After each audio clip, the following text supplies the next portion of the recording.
Right, competition time. Brand new competition we come up with. My favourite we've ever done, I'll be honest. And a great prize, The Sixth Sense. You get a clip of a great film, and then you get to keep the great film. Now, I'll just explain this competition. I think Karl is a little bit of a frustrated actor, and so by the power of technology, Karl takes the role in a film, and there's a question about it afterwards. This is a scene starring Karl Pilkington from The Sixth Sense.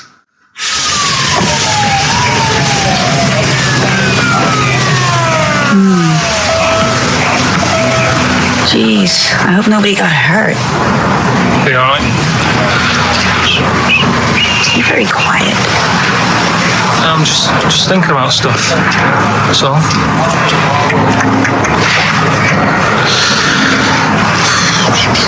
You're mad I missed the play, aren't you? A little bit annoyed, to be honest. Went down a storm playing the drums in Little Donkey, but your loss. I'd give anything to have been there. Well, you wouldn't, because you didn't. But like I say, it's your loss, isn't it? Anyway, I'm just quiet because I'm thinking about stuff, like I said. Right? I'll make a big deal out of it. What is it? Well, I was just thinking, what would happen, right, if you put a chameleon on a mirror? How would it handle that? It's a bit weird, isn't it? Oh, you're scaring me. That's scaring you. This'll scare you, right? The other day, saw two old men sat there having a Twix. You never see that, do you? Old fella having a Twix. You see ghosts, Cole? No, just the old fellas having a Twix, but... They talk to you? No. They tell you to do things?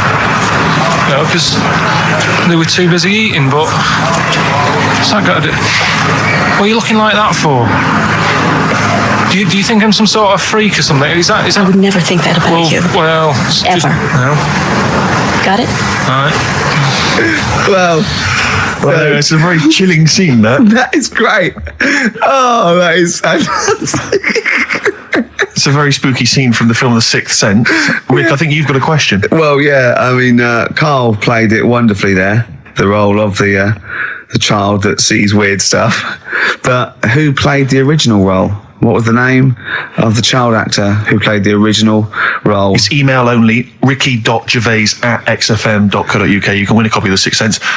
It's time for the newest quiz in town.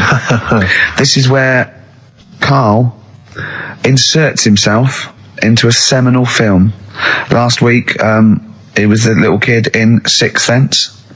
You remember, to great acclaim. The critics loved it. They said a triumph. This week, he's fiddled with The Graduate. This is the scene where, of course, he goes upstairs to the hotel room, and it's on the cards. She's a dead cert, Mrs. Robinson. Well, Here we go then. So, you ready for it? I've brought some condoms from home that Suzanne got for Christmas. Benjamin. What? Will you bring me a hanger? A what? A hanger.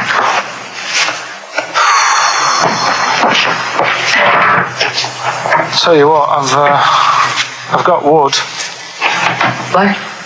Just saying, I've got wood. I've got metal ones as well. What sort do you want? Either one would be fine. All right. There you go.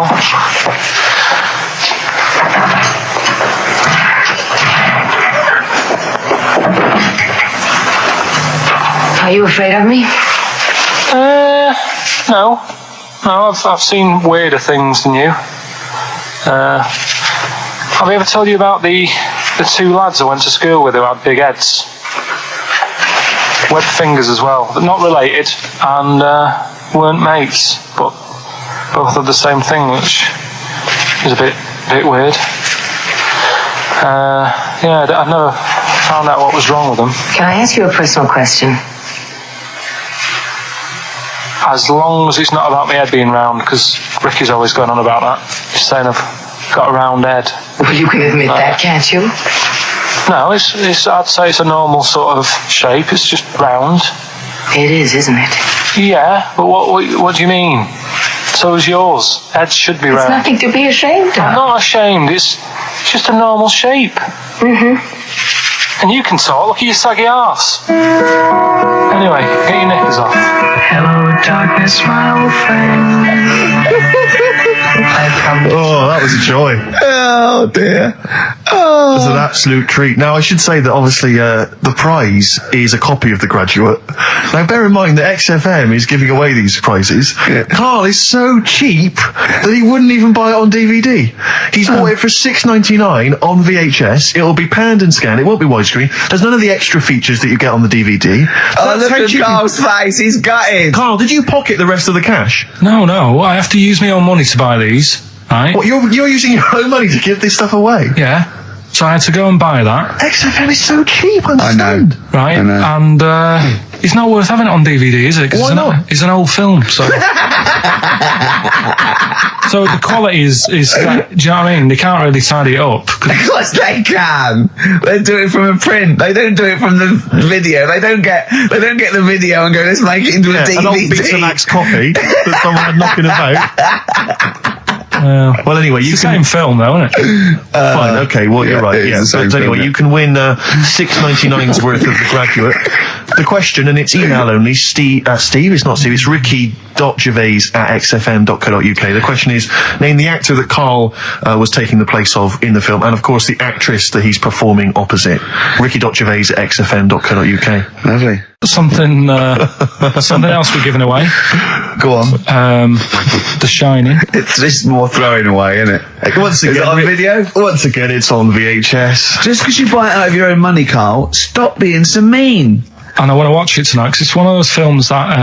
So you're going to watch this video and then you're going to send it to someone as a prize. yeah, it's one of them films that... Oh, sorry, what, you just said yes to that without blinking.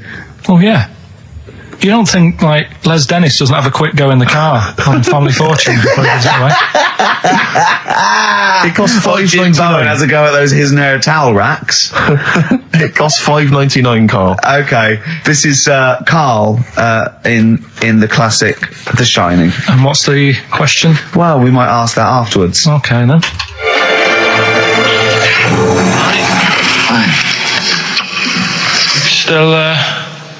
Still trying to write the book, then? Yeah? Yes. Good. Funny, someone told me the other day, weird thing about a typewriter, the top row of letters, the longest word you can write is typewriter. Oh, I'll just show you. That's weird, isn't it? It's just the typewriter being... You're not in the mood, are you? You're in one of those grouchy moods again, that you get into when you're writing. Not being grouchy. I just want to finish my work. Yeah, it's just being a bit funny, a bit offhand and that. Let me explain something to you. Go on. Whenever you come in here and interrupt me, you're breaking my concentration. You're distracting me. And it will then take me time to get back to where I was. Understand? Yeah, but I just was coming in to try and cheer you up. You know, if you... I mean, I'm full of ideas as well. You know, if you're having a problem coming up with stuff, got loads of ideas you could write about. The other day I read about this airy Chinese kid. What do you want me to do about it? No, it's just that it could make a good book. Do you know what I mean? Sort of following round. That's swell. Well, I'd buy it. You know. But if you don't want to know, don't bother doing it. But, do you know what I mean? It's just airy Chinese kid. It's weird because they're not normally that airy over there. Yeah, this kid cakes in it. But if you don't care, I wouldn't touch one hair on his goddamn little head. you don't have to touch any hair on his head. Like I say, he's covered. Leave the head alone if you want. Touch his hands. He's totally covered in it. But I love the little son of a bitch. well, don't go that far. You haven't met him. But I can sort it out. I'd do anything for him. I don't think you'd expect that much. Just taken to the barbers 3 or 4 times a week. You know, he's a good little kid. In fact, I'll do it. I think I'll write a book on him. Yeah? Do you think you can handle it? Yeah. You're not too busy, are you? Well, I'm pretty busy. I've got to sort out some monkey facts for the show this Saturday, but I reckon I can still... Why don't you start right now and get out of here? Alright. I will. If you're going to be like that. Couldn't borrow a pen, could I? See you later. There you Haunting. go. Haunting stuff there. Karl Pilkington in The Shining. You know, in the film, Jack Nicholson goes crazy because the suggestion is he's maybe possessed by demons that maybe are in the hotel. But, you know, if I was stranded in a desolate hotel, removed from all human contact with Karl, I'd go mental with an axe without being possessed by demons. That's more chilling to me, trying to get some work done and you keep wandering in. I'm trying to get Karl to spend a couple of days in the caravan with me, just for the head of it, and he won't. I've offered him money, won't I? I think it'd be a great laugh, won't it, Karl? Oh yeah, great. That would be terrifying. No, I want to film it. I just want to film it. Like a little video diary. There's Karl there, he's just waking up. Well, If I was stranded in that would be like being... I may as well be with Freddy Krueger and Jason Voorhees. That's more scary. The thing For sure. is, Ricky doesn't mess you about as much as he messes me about. No, you see, you've given him an inch. You've given him an inch and he's taken a yard. 12:30 you got in today. In 30 minutes between 12:30 and 1. The old bin lid on the head. He wanted to do that again. Yeah. Squeezing my head, think he had a go at. And karate chop on the back of the neck. Yeah. All in 30 minutes. Who else can say that? Who else can say that? Who else can say? What do you mean? Anyway, have we got a question then? Yeah, to win a copy of, I'm so embarrassed to say it, The Shining On VHS. VHS is worth $5.99 and it will have already been watched by Karl Pilkington, probably not even rewound. Yeah, To win that. round, a little bit of tripe and cow eel where it just slipped into his dinner. A barm cake outside. As he was reading the back of the box trying to figure out what was going on. The ingredients. To win this, right? Here's a question. I've got a question. No, go on. No, I want to hear Karl's first. Okay. No, it's about the film. Because when I was whizzing through it, I saw something and thought, oh, that's good. The kid who's in it, he was writing something on the back of a door with lipstick. What was it? Well, that's a tricky question. I can't remember. Nor can I. All right. So the kid in it was writing Is something that on the going to be back of too the door. hard for anyone? Let's see if... I mean, I wouldn't be surprised if there's somebody...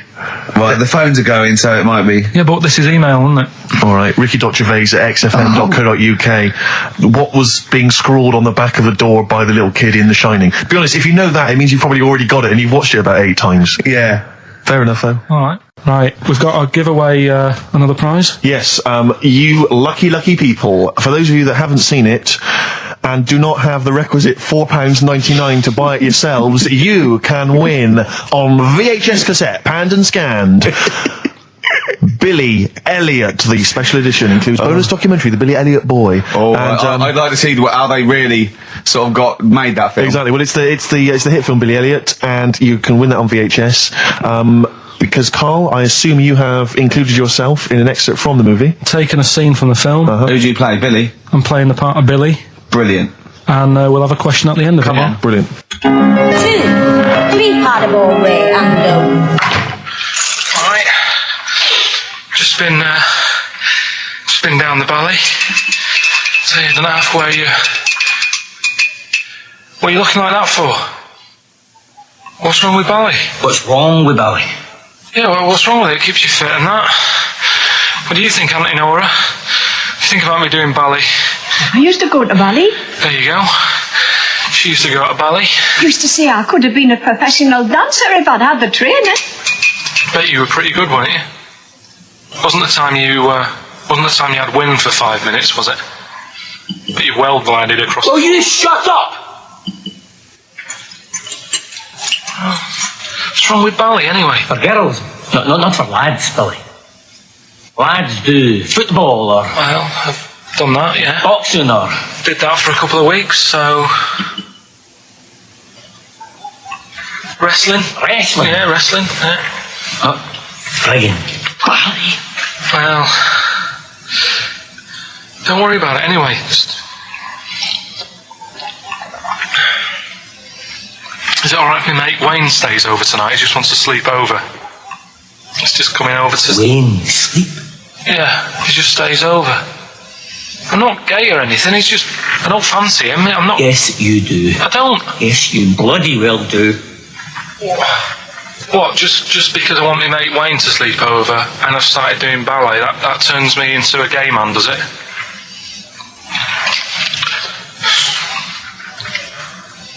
You haven't seen my Village People album lying around. You're asking for a hiding. Just joking, just having a laugh. Didn't mean... I've had enough in here, I'm going out. So, from now on, you stay here, you look after your nana. Got it? Yeah. Good. Alright. Well, there it is. What's the question? Powerful. I'd like to know, what was the name of the actor that Karl was taking the role of? Does that make sense? That's not Yeah. grammatically quite right, but Well, anyway, that's yeah. fine. Who was the young lad that Karl was taking the place of there? Name of the actor, not the character. And just email in ricky.gervais@xfm.co.uk. You can win yourself. You gotta be fast. You can win yourself a VHS edition of Billy Elliot worth £4.99 price. I'm going to leave the sticker on, which has actually got the price on. Brilliant. I'll leave that on so you know just what you've got in you. Which film are you in this week? Looking at Silence of the Lambs. Right, play it. Just play it. Have we got a question? No, who cares? Who cares? Should Karl carry on? Play it. Right, Silence of the Lambs. The bit where Jodie Foster is having a chat. Good evening, Clarice. Alright. Just thought I'd come and see you. How very thoughtful. Don't mind me popping in though, do you? It's just no one else is interested in the sort of things I like talking about. People will say we're in love. Well, say what they want. Did you hear the show last week? We were talking about gay people, if they should have their own toilets or not and stuff. That was good. Yeah, it's alright, wasn't it? Got a good debate going. Enjoy doing the show. It's a favourite part of my week, really, just talking about weird stuff and that. Oh, Clarice, your problem is you need to get more fun out of life. I have a lot of fun in my life. You know, come and see you and spend a lot of time on the internet looking up weird stuff. We're reading something about a hairy Chinese kid. There's another thing, there's a fella who, no arms and legs, is known as a pillar man. Everything you need to find him is right there in those pages. Bizarre magazine. Yeah, I get this. The hairy Chinese kid, what annoys me is he could sort it out. He could just have a shave, couldn't he? Do you know what I mean? No, he cuts. Does he? Well, he used some like EMAC stuff. Yeah, don't be getting funny with me just because you're in a bit of a mood, right? You know you shouldn't eat people. Your eyes are bigger than your belly. I've always said that. So I'll see you later. Interesting. Atmospheric, moody, and the question is, okay, here I have it. This: how many films have been made featuring the character Hannibal Lecter? How many films They have haven't been got time made? to phone in now, have they? No, they can email in. They'll have time. Do you care? I don't care. No, exactly. Ricky.gervais@xfm.co.uk if you can be bothered. If you're interested in what, and you want a $4.99 copy on VHS of Silence of the He's Lambs. dissing that as well, Karl. Wasn't it that? Bit annoying, but that's it for this week. But remember what happened when... No, it's not. It's 9 minutes to 3. How can that... Tell him, Steve. No. How can that be it? It's 9 minutes to 3. What's he doing? Is he playing a record? Carl, what can I do to get back on your quiz team? You're not. Right. Songbird Oasis, right. Send Karl a little present. Send him some essential oils or something, or a little lavender pillow, or just a little message. Send him a little message. Tell him it's all worth it. He's getting all grumpy, aren't you? I just get sick of it, that's all. It's not worth it for going through the stress for 30 quid every Saturday. You lying little... You'd get more than 30 quid. Oh, not much more. Anyway, Steve, who's the winner? The winner is Mike McNulty. He correctly answered the fact that there were 4 films featuring Hannibal Lecter. There's a downer now, isn't there? There's a downer. I think it was you, actually. I mean, I don't know, Carl. It's not like I'm just trying to win myself a place on your team, but I actually felt that Ricky was really I gave him grapes. I thought Ricky was discourteous, if that's a word. I thought he was rude, aggressive, unpleasant. As one person emailed in, a dickhead. So someone also said you were fat and talentless. I don't like those emailers who do that sort of thing, but one of them said you were really, really annoying. Well, cheers for that, but you still not on the didn't team. like what you were wearing. So, back next week. What did you say? He went, cheers for that, but you didn't know. Right, come on then, Carl. Right, so the film is Kes. You got to listen to it properly. At the end, there'll be a question about what's happened in there, so you got to listen, take it all I in. love the fact that in pole position, in positions 1 and 2 of his favourite films of all time, it's The Elephant Man and Kes. Yeah. That's brilliant. Yeah. Go on. All right. Am I leaving the mics open a bit when this is going out? or what? Yeah, let's have a listen. Yeah? All right. So don't talk then, right? Just put that hot dog down, Rick.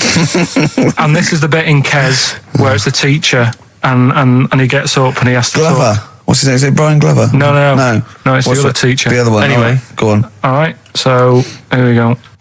Things that have actually happened. I've got another one. What about you, Casper? Casper! All right. All right? All right. You haven't been listening to a word I've said, have you? Yeah, I heard some of it. Yeah, you Some of it? just... Stand up. Always somebody, isn't there? Right, now you're going to tell us a story about yourself. What sort of story? I want you to think of an incident that's happened to you sometime in the past that is true and that you think will interest the rest of the class. All right? Right. What about I work on a radio show at the weekend. Well, are you going to tell us about it? I'll just do. It's 2 hours, and it's with Ricky Gervais and Stephen Merchant, and just sort of play music and tell stories and stuff. What kind of stories? Well, whatever. Like last week, it was science. We were talking about this lad who was growing a knob on his arm, so it's weird. It's tricky, sir, because like with Ricky, he gets bored quick and he won't listen to the stories, and he'll start squeezing my head. All right. I'm not interested in what he does. That isn't normal, is it, sir? That, I mean, it sure is a bit gay. Is he? Just messes about, though. Do you know what I mean? I try and like come up with good stuff, like monkey news and like quizzes and stuff. But then he'll just, Ricky will just mess about. I mean, on Saturday he did it again. He squoze me head. How do you spell that? Squoze. S-Q. I'm going to show it on the board. This is a new word to me. Squoze is S-Q-U-O-Z-E. Now tell us what it is. It's when he gets me head and he puts one hand on the back of it, right? And he puts the other hand on the front of it and he just sort of swivels it. Swivel, right down the front. Oh, swivel's not, it's spelled S-W-I-V-R. How many times a day? How many times a day does he swells it? It depends what time he gets in. If he gets in about 12:30, he could get a good 3 in. But I think, I don't really want to talk about. You've done enough, don't you? Well done, Billy. Big round of applause. That is the effort. Yeah. Wow. That's the best thing you've ever done, Carl. So that's Kes, right? Yeah. Got some good prizes there. Not bad, yeah, good stuff. Question is, how many times did I say Ricky can get? How many head squeezes can he get in before the start of the show? Right. So if you were listening properly, the answer's in there, right? And got some good stuff there. Some DVDs in there, and some CDs, including some Jimi Hendrix stuff and other odds and ends. Good stuff. Brilliant. And just text in 83 XFM. All right. All right. I'm excited, Steve. It's that time. It's that time of the week. Go on. Well, Carl's in a little film. Oh, that's what you're excited about? Yeah. Sorry, I thought you meant the show's almost over. Right? Yeah, no. Come on in, Carl. Right, so Yeah, I'm in One Flew Over the Cuckoo's Nest. Yeah. Took a scene from it. Yeah. Got to listen carefully in that. At the end, there'll be a question on like the clip that you've just heard. It's sort of like what they do in the Krypton Factor and stuff. So do you want to read out the prizes? Or just Yeah, there's little things. It's a couple of rock and roll albums. We got the. Why is it called One Flew Over the Cuckoo's Nest? I can't remember. I think it's explained in the book, but I don't remember. I haven't read it for many years. If someone knows, just a quick email would do. I'd like to know that. Ricky.gervais@xfm.co.uk. You can win yourself, if you get the question right, the League of Gentlemen Series 3. We got that Rock and Roll Legends again, the Best of Blondie, a Nature Programme, and the Old Grey Whistle Test, Volume 3. So if you're Brilliant, over so 50, you'll enjoy that. Yeah. And just if you haven't seen the film, it's just about like a. What would you call it? Well, it's a guy who thinks he's going to get away with prison by going into a mental institution. It was a new experiment, but he finds out he can't get out and he's sort of trapped. And well, people know it. Everyone knows what. Just play it. Just I saw it last week, so just play it. All right. Well, I've been observing you here now for the last 4 weeks, and I don't see any evidence of mental illness at all. Yeah, no, not mental. I never said I was. I mean, all right, I got an E in history, but that isn't why I'm in here. I'm in here because I had to get away from the outside world. It was doing me head in. I've been working too hard. I'm stressed out. I've been working like loads of hours Monday to Friday. I've been working on a Saturday with Ricky and Steve. Right, that's been doing me head in. People think that's a laugh when it isn't. Right? You're busy right now, are you? You got something to do right now? See, this is why I'm here today, Doctor, because he's doing me head in. What do you mean, sir? Well, he's doing me head in. I came here to get away from Ricky. He is just as bad. I'm smarter than him, ain't I? No, you're an idiot, right? You're just... We're just good friends. No, we're not friends. And if you were a friend, you wouldn't be doing that to me, Ed. How do you mean that? Well, don't ask... Come on, I'll show you. Yes, Look what you've done. Get him out. Get him off me! Get him off! Now, let me just hold it right there. All right. You get off! Doctor, will you tell him? Come here, Phil. Don't hurt you, does it? Of course it does. That's it. Now, hold on to it. Not too hard. You'll crush all the air out of it. We're gonna... He normally does it harder than this. No, just warming up. Warming up. What's wrong with you? All right, baby.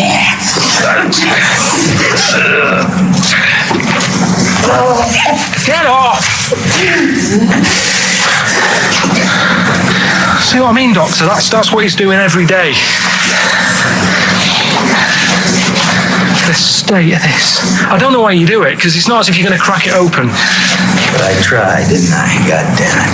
At least I did that. I love it, the effort. Yeah. It's almost, I wonder if it's almost a strange premonition of the future. Yeah. You in some kind of home. All right, well... What's the question? Little question then. What result did I get in history? Good. Right. Yeah, well, tricky one that. Ricky.gervais@xfm.co.uk. Or text, or we take text. I can't really bother to check the texts. All right then, you know. Thanks for that, Rick. Sneezy. Yeah. All right, I'll play... Prince Brothers, yeah, it's a lovely tune from their album, what's it called? Yours, Mine and Ours. Blinded by the Stars. Right, redeem yourself. Have you got the film thing you're in? Right, yeah, I'm in a film. It's Pulp Fiction this week. All right. Right. Changed it a little bit, tweaked the storyline a little bit. Okay. It's just... To make it better, yeah. It's just do you know, I've talked about Suzanne's hair and that? Yeah. About when she got it cut, didn't like it and that. Yeah. So it's sort of about that. Listen to it, there'll be a question at the end. You can win some good stuff. Yeah, well. Right. So, and this is the scene where they're in the restaurant, do you know, when they're about to do the robbery. Yeah, play So it. it's not a restaurant, I've changed that, it's the barber's. Right. All right? Okay. All right. God. There you go then. Is there going to be a question after this? Yeah. Okay. Right.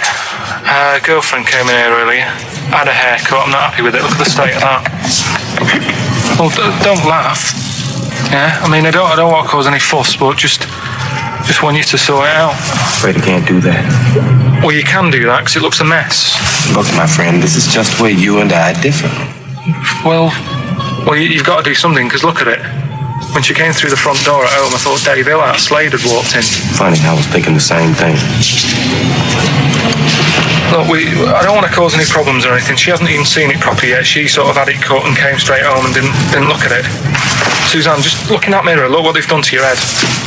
God damn it, what is it? Suzanne! We're not gonna do anything stupid, are we? I'm the manager here. There's no problem. What do you mean it's not a problem? Look at the state of her hair. Be calm, cooperate, and this will all be over in a minute. I want to go home. No, we're not going anywhere until they've sorted your hair out. I'm not walking home with your hair like that. It's embarrassing. So let's just get it. You die. No, forget having it dyed. Just get it cut. Colour's not a problem. Just sort it out. Just get rid of. Let's see what we can do. Right. Good. Look at it. Look at the state of it. I'm trying real hard. Suzanne, just keep your head still there so we can... Just hang in there, baby. You're doing great. I'm proud of you. Just sort that bit out there. Just put that.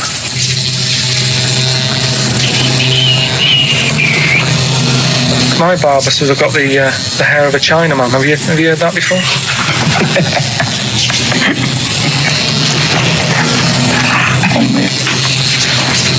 What? What's so funny about that? Is it serious or what? It's freaking me out. If my answers frighten you, you should cease asking scary questions. It's almost over. There you go. No, it's not brilliant, but that'll have to do, won't it? I reckon we'll have to buy her a hat on the way home. Yeah, it's probably a good idea. Do you think Suzanne's listening? It's alright, isn't it? I like the fact that in that she's represented with a sort of dimwit southern accent. Yeah. Your girlfriend. So I'm sure she'll have appreciated that. Alright, It's nice, yeah. It was a nice. I don't know what kind of copyright infringements that has made.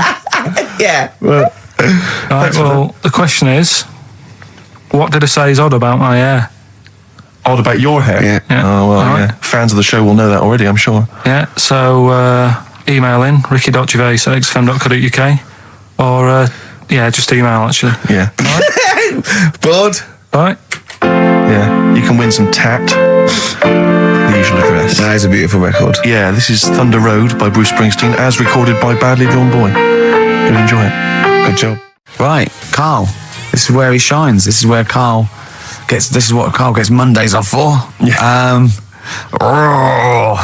Okay, Carl. What is it? You want to explain this? It's the bit when I'm in a film and sort of edit me into it, so I'm like an actor in a major film. Yeah. We've done Kes, we've done One Flew Over the Cuckoo's Nest, Shining, stuff like that. Mm-hmm. This week, it's A Few Good Men. Brilliant Okay. film. Brilliant film. With Jack Nicholson and that. Yeah. So you listen to this, and we'll give the question later on, probably. Let's give it after this. All right. Yeah, we'll give it after we've All heard right. the clip. I haven't really got one sorted, but I'll think of one whilst it's on. So have a listen to this, take everything in, and then the question at the end. So it's a scene where it's the court case. Yeah. All right? All right. All rise. Call your witness. Yeah, he's just coming now. All right, Jack. Colonel, What? I'd appreciate if he would address me as Colonel or Sir. I believe I've earned it. Defense counsel will address the witness as Colonel or Sir. All right. All right, Colonel. Bit smart today with all the army stuff on. You ever served in an infantry unit, son? Nah, brother did. He was in the army. Got kicked out though because he went for a packet of fags in a tank. Weird that, innit? No, it's not.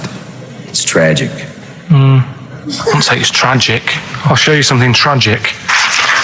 I always carry this book around with me. I always show it to people. It's got like the top 50 weird people in the world in it, right? It's all sorts of weird stuff in it. Look at this one here. It's a fella, right? He's got two heads. And the weird thing is, right, is the top 50 weird people in the world. He's at number 50, he's got two heads, right? Makes you wonder what's going to be at number 1, doesn't it? Are these really the questions that I was called here to answer? No, but look at it. Imagine if you were his mate. You wouldn't get a word in edgeways, would you? If you Maybe he didn't have any friends. Probably right. They say, don't they? They say 2's company, 3's a crowd. So. Please tell me that you have something more, Lieutenant. Yeah, I got loads more. For this fella at number 36, look at him. 3 legs. Little fella with 3 legs, right? Guess what his job is? My answer is I don't have the first damn clue. Well, I'll tell you. He's a juggler. I beg your pardon? He's a juggler. This is ridiculous. I know it's ridiculous. You're probably thinking what I'm thinking. Why wasn't he a footballer? Be great at keep you up, isn't that? I'll answer the question. You want answers? Yeah, it's just that I'd like to know the truth. Because you can't handle the truth! Gentlemen. Well, I've paid for the book, so I think I'm entitled to know why I don't give a damn what you think you are entitled to! You better get somewhere fast with this, Lieutenant. What about this one, then? This lad here, he's 12 years old, he looks 48. What do you think? No. Why not, though? You said you didn't want to know any more about the juggler. You didn't say you didn't want to know I know what more I about said. I don't have to have it read back to me like All right. Lieutenant, do you have anything further for this witness? Well, just wanted to know if you thought Mr. Webfoot at number 42 should have took up swimming, but... Absolutely. Yeah, you'd say that now, wouldn't you? Forget it. Well, I don't know what to say, really. That's Karl Pilkington in the film A Few Good Men with Jack Nicholson, acting alongside Jack, and I have to say, giving him a run for his money. I think Karl is a really good actor. I genuinely think that. Should we put him in something? Yeah, definitely. Okay. Right, what's the question? What's his forte, do you think? Just sort of playing that sort of stuff. Okay. Deep stuff. Yeah, okay. Yeah, so we can sort that out. Think of a question there out of that little lot. You've not got one? Well, I've got who was at number 36, whatever it was. What was it? Don't know. Let's. It was number 50. It was at number 50. Yeah, all right then. Okay. Yeah, who's number... what? Yeah. Well, yeah, what was odd about the guy who was at number 50 in the 50 weirdest people list? And just text in 83 XFM and put your address on there as well and that. What prizes are there, Carl? Loads of stuff. Yeah. Let me just have a quick look. Oh, that's actually not bad. There's Lord of the Rings on there. Michael Palin's Around the World in 80 Days. If you've not had a chance to see that yet, it's been repeated about 80 times. Look Around You, which is an excellent show. That's it's brilliant. Seen that.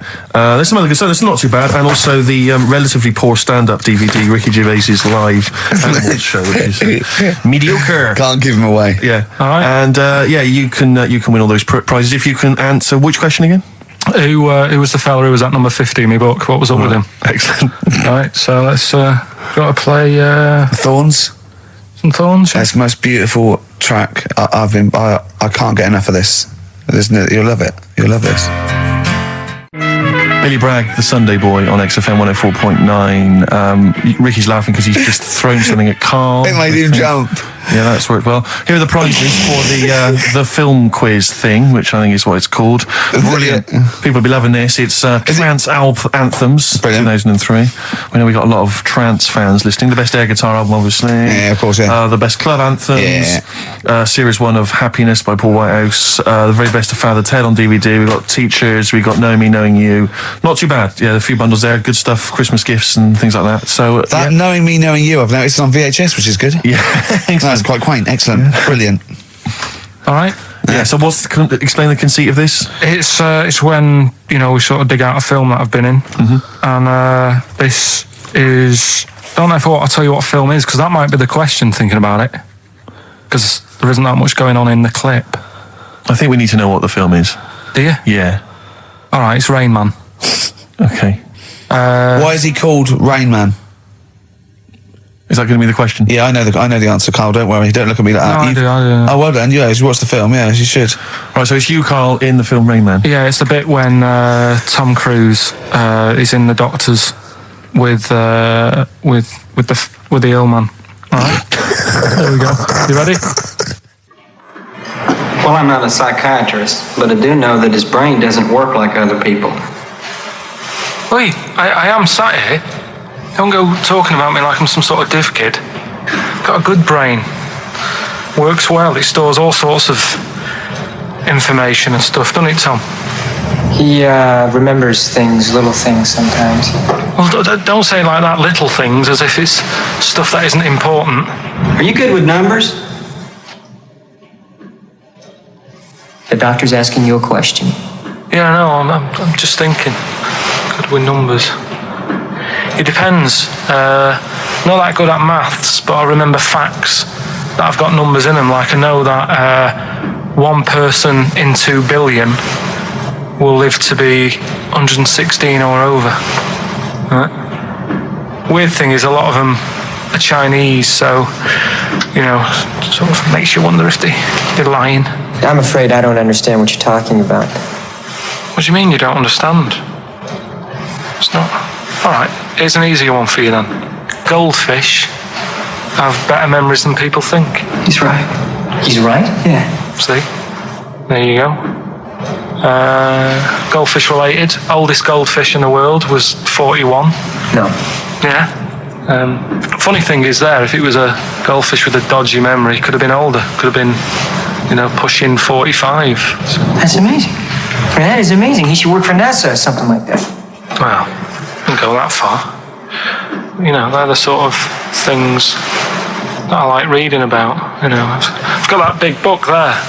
It's full of Did you read all this? Yeah, don't... You read all these stories that are in this book. Don't bother touching it. Maybe you better put it back. Give it back. Get off. Okay, no, Ray, take it easy. I'm not gonna... I won't touch anything else, Ray. Just... Come on. It's okay, Ray. It's okay. Come on. Can I ask you something else, Raymond? No. Well, you've annoyed me now. You've kept coming here saying I'm daft and that and messing with my book. Just go, will you? Excuse me.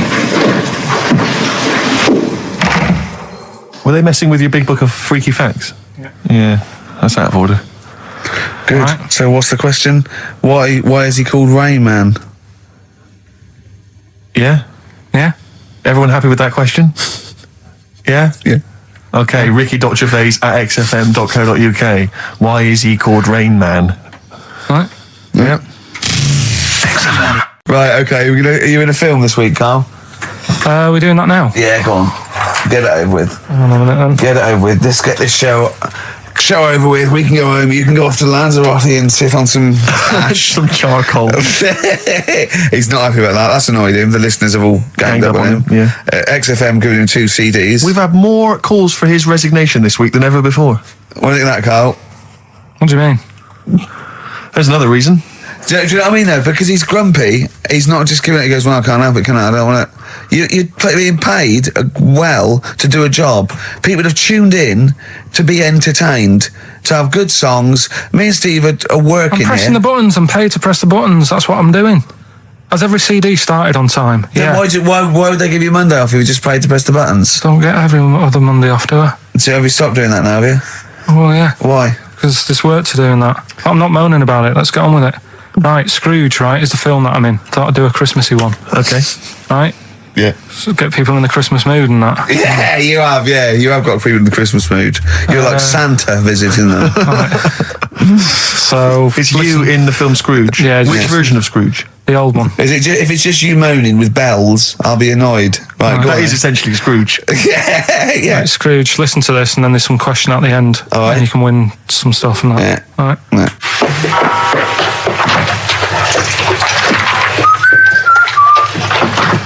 You're late. Only 20 minutes. What do you mean by coming in here at this time of day?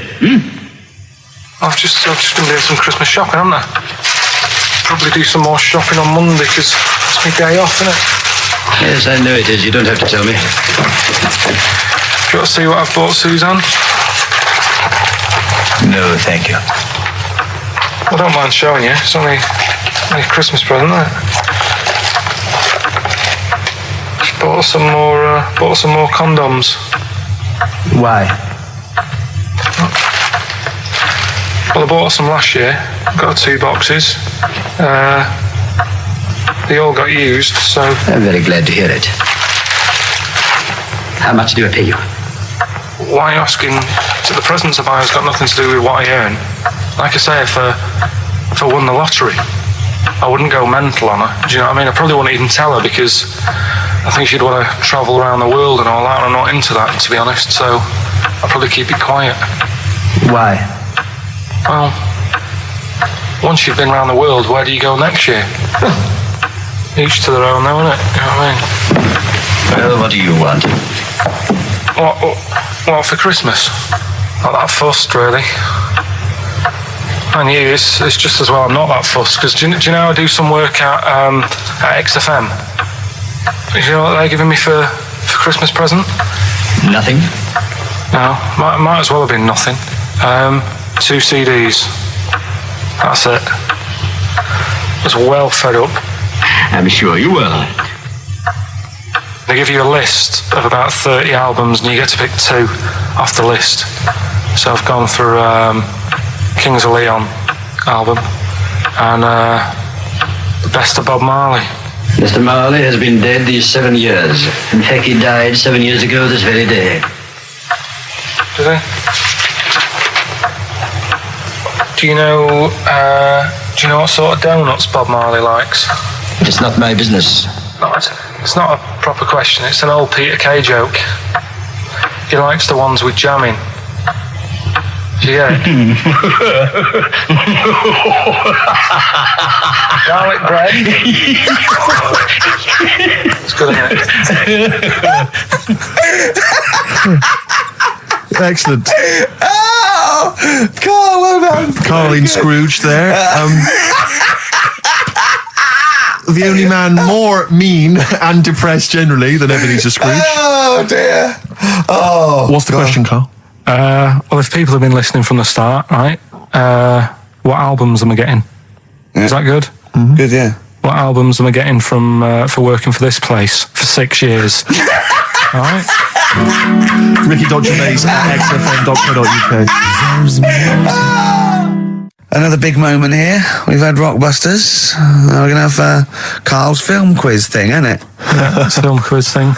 I've done Planet of the Apes, right? Because one of the things we did in Lanzarote went on this tour with sort of 3 northern blokes, and they didn't really know what they were talking about. Joking. You're joking. Northerners not know what they're talking about. You're having a laugh. No, they'd obviously sort of not had much luck here, right? And thought, let's go over to Lanzarote, buy some vans, right? Get people in it. We'll do a tour of the island. And whenever someone asks the question, like, what year did the volcano happen? They go, oh, we'll take you to the visitor centres. You can read about it there. So they never actually answered anything, right?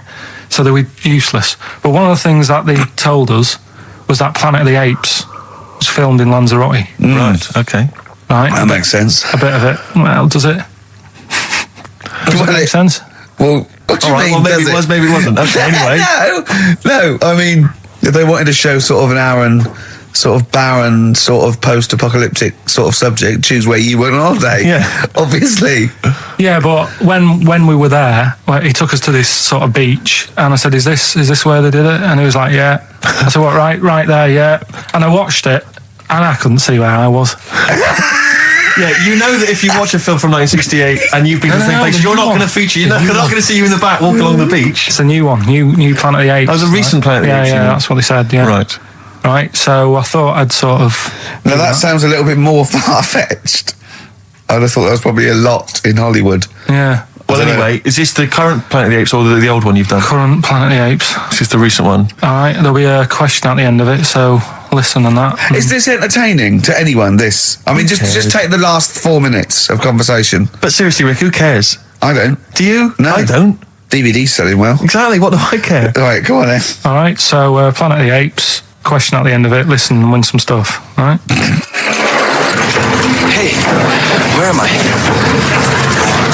What is this place? Hang on a minute, hold on.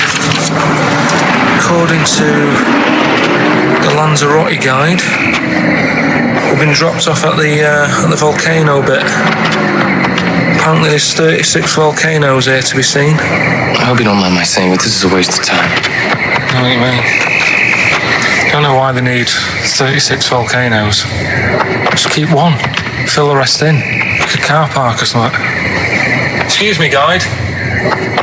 Why is the bus dropped us off here? What's so special about this place? Well, According to our holy writings, that is where creation began, where the Almighty breathed life in the time before time. Wow, it's amazing, that, isn't it? All this has been stood here for years and years. What about the coffee shop there? Is that old, is it? Well, nothing. You're out to rip us off. I raised about £4 for a coffee there. Always ripping people off. That's what annoys me with these trips. You get us in the middle of nowhere, we die in a thirst. Well, I'm not able to do without. The reason I've come here, I believe this is where they did Planet of the Apes, innit? Love monkeys. Especially the ones in Planet of the Apes, because they talk and that. Talking monkeys can't exist. Joking, aren't you? Of course they can. Getting up to all sorts of stuff. I read about a monkey the other day who worked on the railway. Right, there was another one about a chimp that did a bank job and went off to Spain to sort of. Shut up! Oh, yeah. What is that? Little monkey fella. It's come from that little coffee shop. It's been serving coffee. Now that is worth paying £4 for. No, you're teasing him. I'm not teasing it. It's working, isn't it? It's serving the. We want some coffee. Get us some coffee. I've heard about this. You can buy coffee that's been sort of hand-picked by monkeys. It's like Coffee Mate, except it's more sort of coffee primate. Yeah. Hello, little fella. We want coffee. What do you mean, we? You're gonna have a coffee, aren't you? What else are you gonna do? Go and look at another 35 volcanoes? I'm staying here. I'm having a monkey coffee. It's brilliant. You find this amusing? Jesus, it's a talking monkey. All right, mate. Have a couple of coffees. Don't start now. We're off duty. I'm starving. What do you mean you're off duty? Have you bananas later? Just get us a couple of.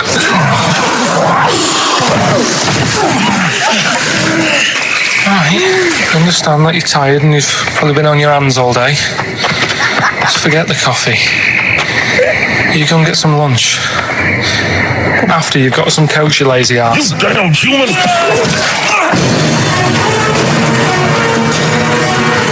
Powerful. Lovely. Excellent. So, what's the question? If you've been listening to the whole show, how many volcanoes do I think's on the island of Lanzarote? Okay. Yeah. I might have it wrong, what I've been saying, but it's roughly around that. Yeah, so what have you been saying? Yeah. Yeah. All right. Ricky.Gervais at xfm.co.uk. You're more likely to win the prize if you leave your address on the email. Yeah. Because otherwise we can't really be bothered to phone people or email them back. So, Good point. Put your address on there and you could win some crap.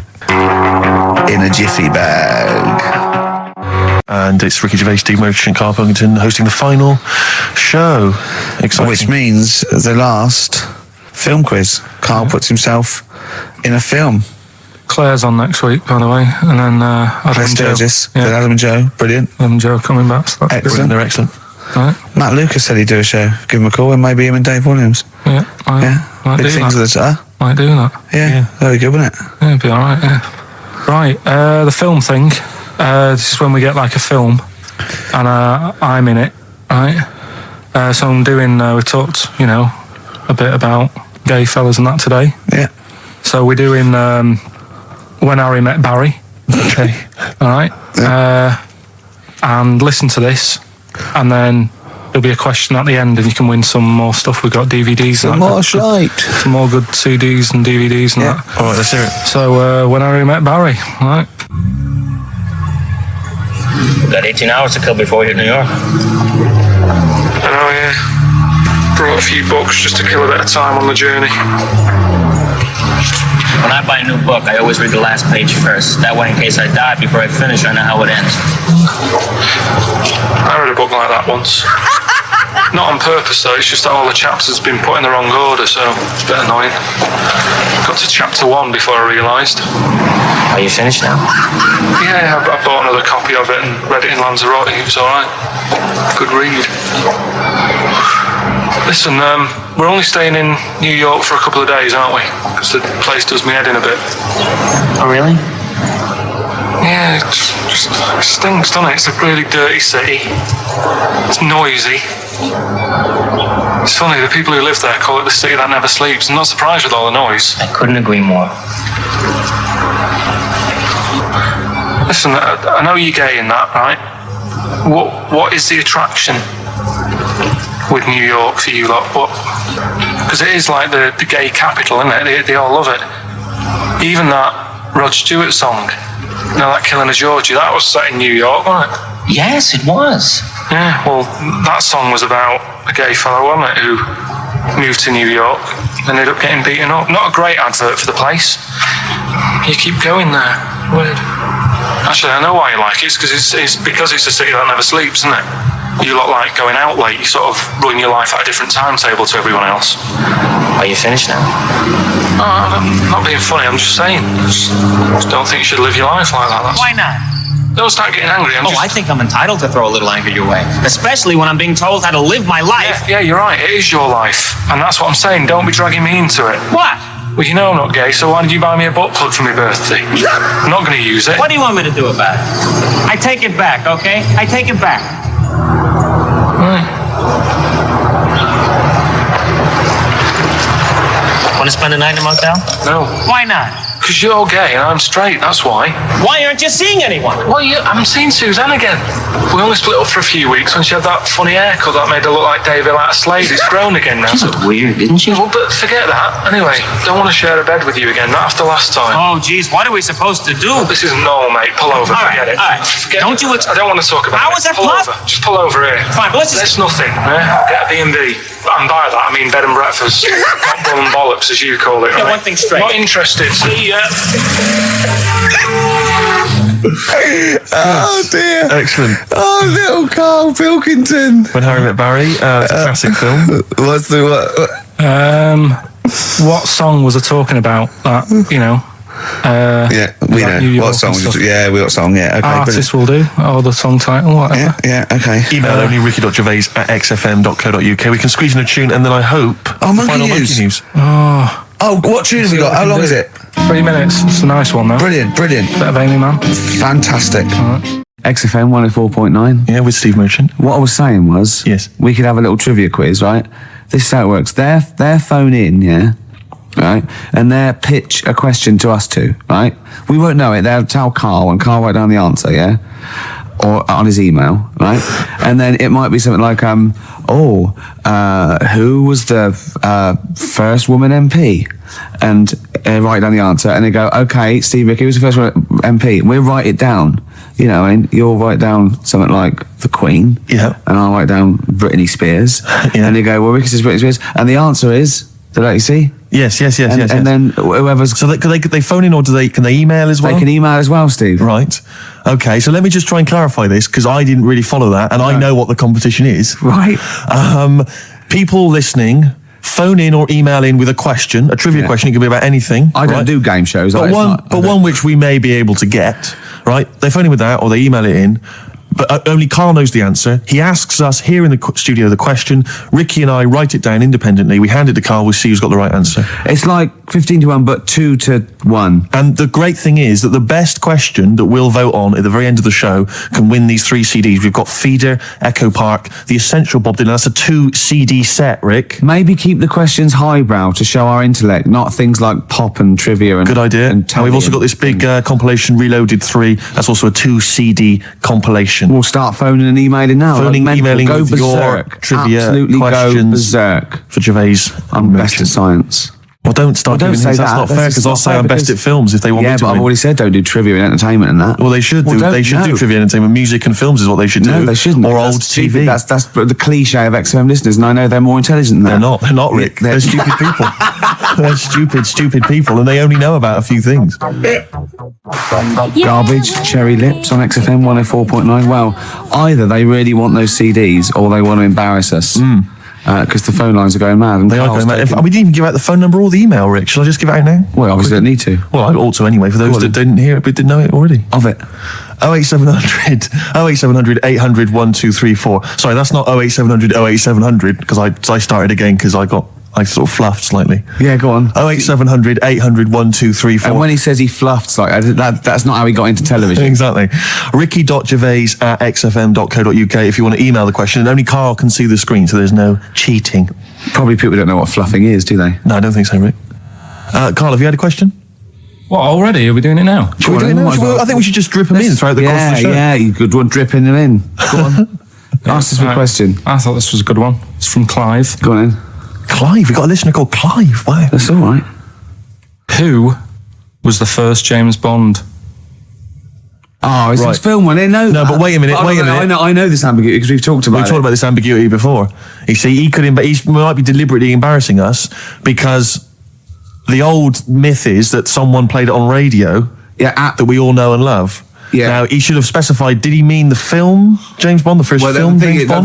Can I just say, we won't count this one, because the definitive one, I've talked to Glyn about it as well, it is Dr. No, was the first one of the team that we... Sean Connery. So Sean Connery's the first screen James Bond. So we agree on that, even if we're both wrong. What did he say it is? I bet he said it was Bob Holness who played him on radio in like the 1950s. He didn't say the radio bit, but he said Bob Holness. From Blockbusters. Yeah. And I was drawing a little Blockbuster thing. That's really spooky. That's weird, isn't it? But the thing about that is I'm worried if it might be a myth. It may be a myth. I don't think it is. It's that we can't... 1 point to me then. No. Yes. No. Well, did you know it? Did you know it? We talked about it. No rubbish. Yeah, but if we talked about it, did I say it to you? No, we agreed that it was Sean Connery because it just like we didn't count Casino Royale because you said it wasn't by the same team. Yeah, but that wouldn't have been the first James Bond anyway because that came later in the series. No, Rick. No. Don't play the music. No way. That's clearly a point. You didn't know it was Bob Holness. He meant it was Bob Holness. I knew the answer, wasn't it? Well, fun-loving criminals, Scooby snacks. Anyway, it doesn't matter because we both agreed once in a pub that the right answer is Sean Connery. Yeah, but wait a minute, Rick, the point's not that. The man phoned in with a question and the answer the man was after was Bob Holness. Okay. And that's the answer I'll tell you what, the answer I was after was me. But that's nonsense, Rick. He's the question master, the man who phoned in. That's ludicrous. You to face the facts. You can't say what number am I thinking of? It's got to be the real answer. No, but I knew the answer he was after. Oh, brilliant. Yes, because that's, even if he's got it wrong, it's such common parlance now that Bob Holness was the first James Bond that I knew the answer. Face the facts. Right, give us another question, Carl. Jeez. Give us another question. God, he's a bad loser, isn't he? I had a good one here, but... You've forgotten it? Or I sort of scribbled it down. This is brilliant, isn't it? Hang on a minute. We can edit this out, can't we? It's not live, is this? It's only a piler. This is going to look great when it comes out. Go on. Which food... Yeah. Carl, you know making up the question. No, it's just that I sort of took down the important bits. But this is amazing. This is amazing radio. Go on. Which food kind of doesn't make you fat? Oh, jeez. What kind of a question is that? Oh, this is... No, it is proper. I love it. Imagine this on the Weakest Link. What kind of food doesn't sort of make you... I mean, it doesn't make you fat. Okay, do you want basically no sort of calories in it? Celery. Water. Well, I mean, what do you mean? Do you mean a vegetable? No, do you mean you're right. Apparently, it uses up more calories to bite it than... Yeah, but wait a minute, Rick. One all. No, it's not one all because you're supposed to write it down. You didn't know. But you didn't... what do you mean I didn't know? You're supposed to write it down. That's the whole point. We're writing things down. You said water. You said water. Well, that's because I thought we weren't taking the question seriously because you didn't know what he's talking about. One all. We got to set the rules. This is... Bit too much like Portishead for my liking. Was it? Yeah. I quite enjoyed it. Beat a band. Well, it's because Portishead are from your neck of the woods, isn't it? Was it? Well, Portishead, I think you'll find. Yeah, I embarrassed myself. Right, well, another question, quick. Is this question a real question with a definitive answer? Or is it like, what is my most comfortable chair? I don't know why people aren't going to maybe like Trivia Pursuit or something, just getting a question off that and then... Because they're a little bit more discerning than that, Steve. Have you heard the questions? They don't know what they're talking about. This is stuff they've overheard in pubs. Go on, ask it, Carl. I look at the Carl takes down and goes, what's that? I know. What am I meant to write? Go on then, ask this one. Right, what sort... No. The Pope. Yeah. What semi... Sorry, Anne, Mrs. Robinson, we're going to have to let you go. Yeah. Go on. You are the weakest link, Carl. Goodbye. Yeah, go on. The Pope. Yeah, the Pope. Yeah, we've got the Pope. Yeah, that's not strictly a question. He wears a... he wears a dustman's hat. He wears gore-blimey trousers. Yeah. Does he live in a council flat? Yeah, he lives in a council flat. He wears a semi-precious stone. What's the stone? The Pope wears a semi-precious stone. What is the stone? You mean, what is it called? Yeah. What is it called? What, is it got like a kind of papal name? I think it's like, is it a 18-carat one? So we got to try and get the carrot yeah, of the Pope's big diamond. He calls it Dennis the Stone. Do they want do they want the type of gem it is, like Or is there some kind of jade, papal name for ruby, it? or do they want it like the Rosetta Stone, or I don't know. I can't sleep. Play a record. Play 2 record. Let's not. Where's your head at? Basement Jacks. Right. Okay. Let's get this. Have we knocked this on the head? Then it's just not happening. Oh, here he is. Look. Here he is. Come in. How have you? Oh, God. I don't believe that. Oh, that's pathetic. I do not believe that. That's absolutely pathetic. Now, they won't believe this, will they? No. Right, if I say that Jonathan Ross just got his massive member out, and he is a big lad, come and sit down. I've got your tickets, Mr. Gervais. Thank you. What's going on here then? I mean, why are you dropping off tickets? Well, because, you know, in the spirit of the Comedy Awards, we like to have the rising young stars of the British Comedy That's Awards. right, and that's me. Well, we couldn't find any this year, so we asked Ricky whether he would sit in the rising young star seat, and I wanted to deliver the tickets personally, so there's no excuses if he doesn't turn up later. Yeah. I always suspected that you were sort of pretty well endowed. Yeah. And now we've seen, it's on webcam. That was just one of my cocks. That's the one you're wearing today. That, didn't we? Did you? got Don't in say trouble that. saying No, we were This is recording. meant to be the happening young station. What's going on? No, you can't say stuff like that. You can't. Just careful what you say. Look at after Julian Clary. 10 years in the wilderness, and he comes back in a person life. 10 years in the That wilderness. happened to you. That's Jesus you're thinking of, isn't it? Just because you're on everything at the moment. I walked in here and I came in here and I thought this is the young happening place, and what do I see in here? 3 old men sitting. What are you talking about? I'm only 28, 27. You all look, you're wrecked. You all look wrecked. Well, that's because we're always partying. I was looking for some youngsters. Where's the youngsters? I wanted to see some tight leather pants. I wanted to see some foxy chicks hanging on you every word. What is it? It's a bunch of old blokes and a bloke up there washing up in a sink. But look at him. He even dresses for radio. Look This at is him. ludicrous. It's amazing. It's like, you're I love the fact you were on the phone to Gervais last night, weren't you? Asking his advice on clothes. Look at him. He's going for the man down the DSS. I like that look. That's a nice look. Have you got a single pair of trousers that aren't elasticated at the waist? They're maternity jeans, aren't they? They've got a whole Frank panel that pushes The forward. thing is, what I do at the end of the week, I can pop these in the pan and I can make a nice soup with all the food that's encrusted in them. At his years as a homeless coming before there. Look at you, one step away from Lawrence Llewellyn Bowen. I'd like to be that bit closer. But why are you dropping off tickets? Are you a little bit... Because I thought you were married and stuff. Why do you suddenly got this obsession with Gervais? Because I'm a bit rough, ain't I? yeah, it's like when you see Dale Winton out with those rough boys. I'd like to get one of my own. When a top celebrity in a lovely looking suit walks down the corridor with his penis out, I know that I'm still an attractive man. You've arrived. I was inaugurated in the same way. For me, it was Des O'Connor. It's like it's the passing on of the baton, if I may use that euphemism. and you've been battened. But it's fantastic. Well, it is a pleasure. I don't think I'm complacent just because I'm mixed with you. I still wake up and think, I don't believe it. I'm mates with Jono. Can I just point out? Jono. I was listening to the show last week and I heard you, as always, revealing a little too much about yourself, if you don't mind me saying so. Steve Trump. Not as much as you. No, but that was just for the benefit of the room. And talking about when you used to occasionally urinate in the sink. Yeah. When you were around my house last time and I came in and you looked a bit shifty. No, please reassure me. It was more ownership. I was like, I went to my territory and then other people that come in and go, has Gervais been round here? It's like just marking my territory. Because my coffee the next morning had a hazelnut tang to it that I don't remember putting in. Can I just say something? Because I mean, I used to mention to you, Gervais, when we first started getting involved in the business. Yeah. I used to say, if there was one celebrity I'd like to be friends with, it's Jonathan Ross. Yeah. Lo and behold, Ricky's befriended Jonathan Ross. I'm nowhere to be seen. Not invited round. Ricky told me that I could be his friend, providing I never extended the arm of friendship. Right. Yeah, if you ever... I thought as much. He tries to keep everyone else down. He works with from the office, all the other shows. He tries to keep them down. I didn't even want you to come in. I wanted to meet you on the steps. Yeah. I didn't even want to tell you you were around. But you called. He went, who's that? And he saw your name come up and he went, well, can I meet him? Well, you're all coming tonight, aren't you? This isn't Radio 2, by the way. These links are way too long. This is snappy radio. We have to play out...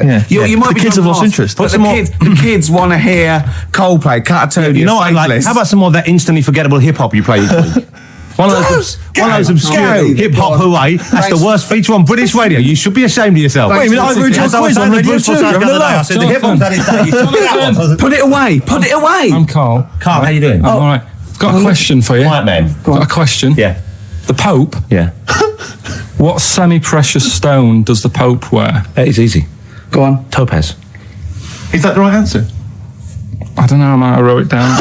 I'm really sorry, Jonathan. It's not what he publicly admits to, but I have to know because I was hanging out with him at the Groucho one night, and he was saying, "Oh, look at this, look at that toe bench. Go and buy that. Look at that. Vatican City. Look at that. We can make a nice ring out of that." He said. Didn't go anywhere, but thanks for asking. I better go. I've got to go and buy some winkle pickers. Thank you very much. Okay, enjoy it. Steve. Yes. Carl, I wish I could say it'd been a pleasure, but actually it was quite creepy. See you later. Yeah. It's annoying actually that Carl never went to the email because the questions have been sent in there. Good questions, and they've all been sort of neatly spat out with the correct answer. For instance, I might have asked you this if I was the quizmaster, Rick. How many noses do slugs have? Oh, I think it's 4. It is 4? Yeah. Point to you there. Let me just see if I can find another one. Who, according to the current issue of Viz, is a cycloptic pop temptress? Oh, don't know. Is it a pun on her having one eye and sounding like... Cycloptic is the clue. There's only one pop temptress. Oh, it's Gabrielle. Of course. Yeah. 2 points. Mine are better, he didn't get them. These are rubbish. Have you ever watched a quiz show? Because I can understand the question. They're rubbish, I suppose, aren't they? It gives me a chance to know what the answer is required. Go on. Let me see if I can find another one for you. No, you're never going to get that one. That's too hard. Oh no, that just teases you more, isn't it? What's the name of? No, that's boring. That one. Sorry, it's beginning to fall apart again now. Here we are. What's the proper name for Big Ben? Is it St. Stephen's Tower? You know, it absolutely is. That's 3 out of 3. That's fantastic. Yeah, because the bell named after something like Benjamin so-and-so who works in it. It's Stephen's Tower, and that's the big bell. It's actually, in a weird way, I didn't know any of those. So it's actually quite good that we did kind of balls it up with Carl, because otherwise there'd have been egg on my face. Yeah, but I still won. I just won less. Oh, did you? Yeah, you did win. Yeah. I've already forgotten. I already wiped that out of my memory. Yeah, but hey, Steve, it's not me that's the real winner. It's Neil, who asked that question about pubs. And he's got those 3 CDs. Just tell him what they are again. Just Feeder, Echo Park, a compilation called Reloaded 3, lots of great stuff on there, and the Essential Bob Dylan 2 CD. Have you called him and told him? No, not yet. This is such a shambles, isn't it? Because what if he goes out or something? Actually, if he's listening, can he give us a call? That is so lazy. Can't we call him like Tarrant would? I would have got his number. You've not got his number? I forgot. Oh, this is unbelievable. I said get the numbers, Carl. I wanted to go for the Pope one. Carl, do you actually work here in the week? Or, like, did you just, you know, like in a film when they knock someone on the head, put on the spacesuit and go to the moon? Is it like Secret of My Success and Michael J. Fox? You actually work in the post room, but Saturdays there's no one around that recognises you. So you pretend that you're a producer? Yeah. Because you don't seem to know any of the rules. Because I reckon that name's made up. When did I say a producer? When did I say I was? Carl Pilkington is a name that you'd come up with on the spot. No, he doesn't work. No, he's not a producer. He says he works in sound. He works That's what in he says. sound. Yeah. Well, I'll tell you what. Work with this. This is my song for the lovers. It's a beautiful track. I've played it before. I'll play it again. It's one of my favourite tracks of all time. It's Bob Dylan.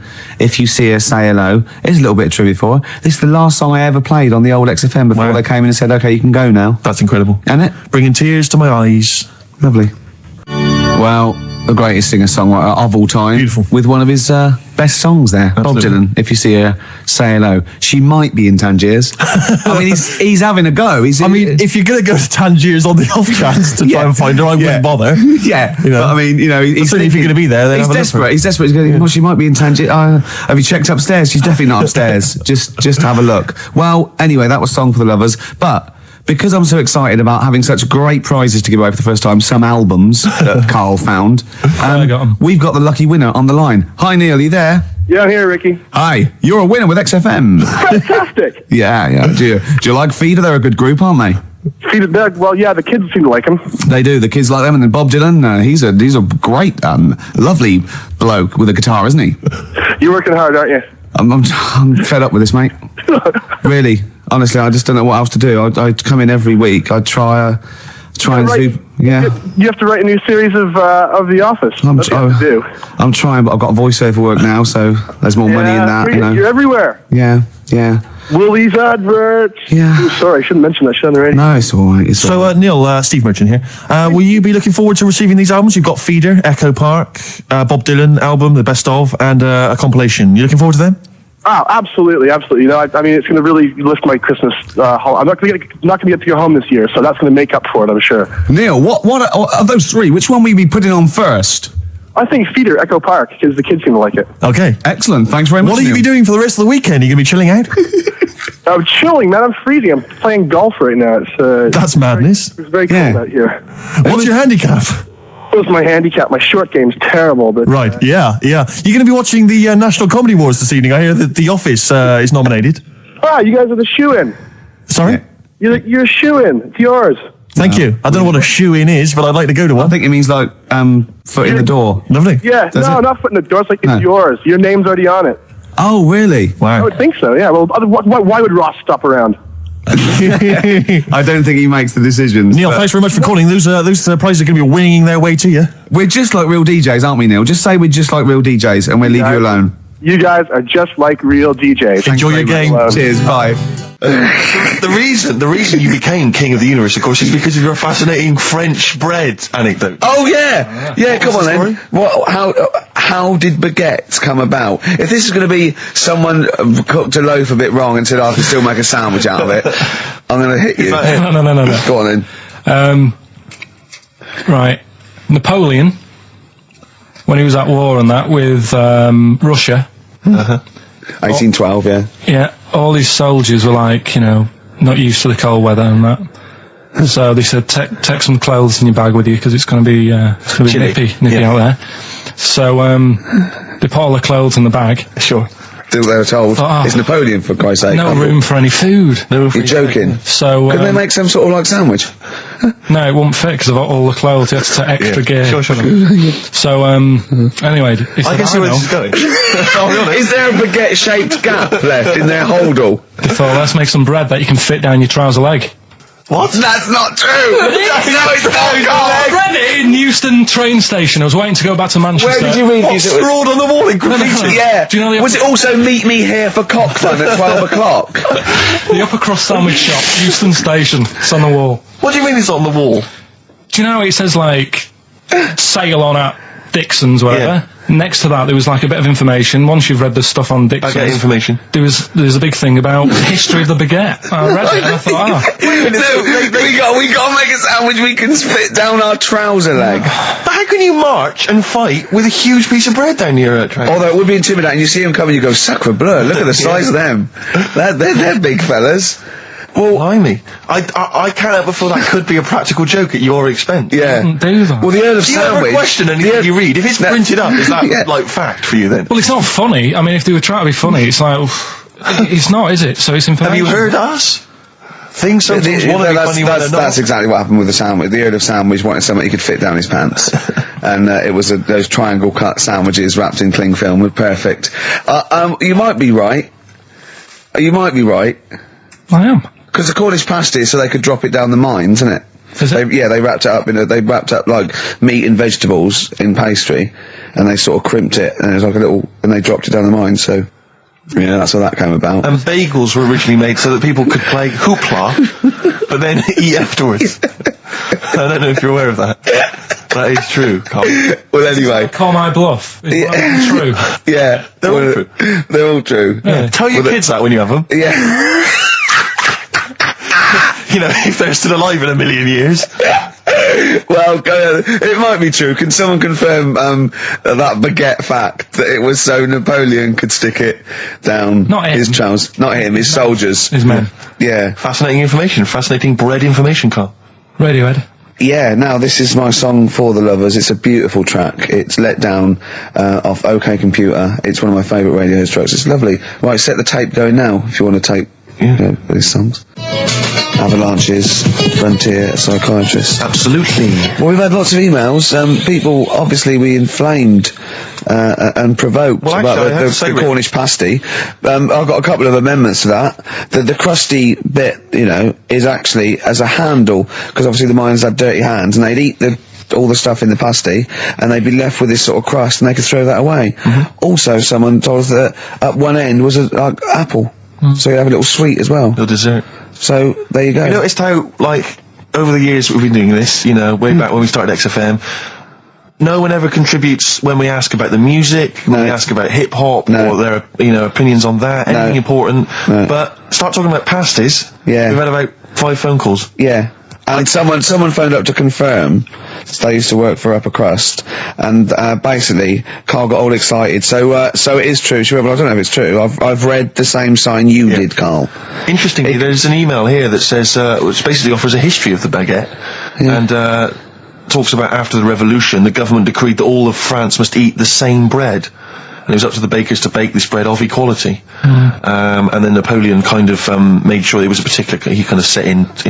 Obviously on the bread you can eat anything you find in the garden, frogs, snails, bits of horse, But squid. the interesting thing is, Rick, that there's no mention of sticking it down your trousers whilst going to war. The French have tried to keep that secret for over 100 years, It was only Steve. the upper crust people. Nearly 200 years, that is a top secret. Somehow Euston Station upper crust got hold of a document, left behind in an old sea chest, possibly Napoleon's, could have been Josephine's. Unfortunately, jotted it down. He's kicking himself now. Oh, Circle, I cannot believe I left a note. If he talked like that. He did that, yeah, he talked English, but in a very funny French accent.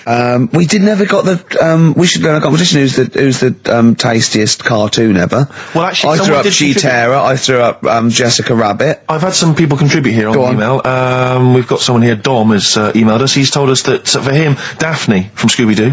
Yeah, always popular choice. And obviously this is one I've never quite understood, Wilma from the Flintstones.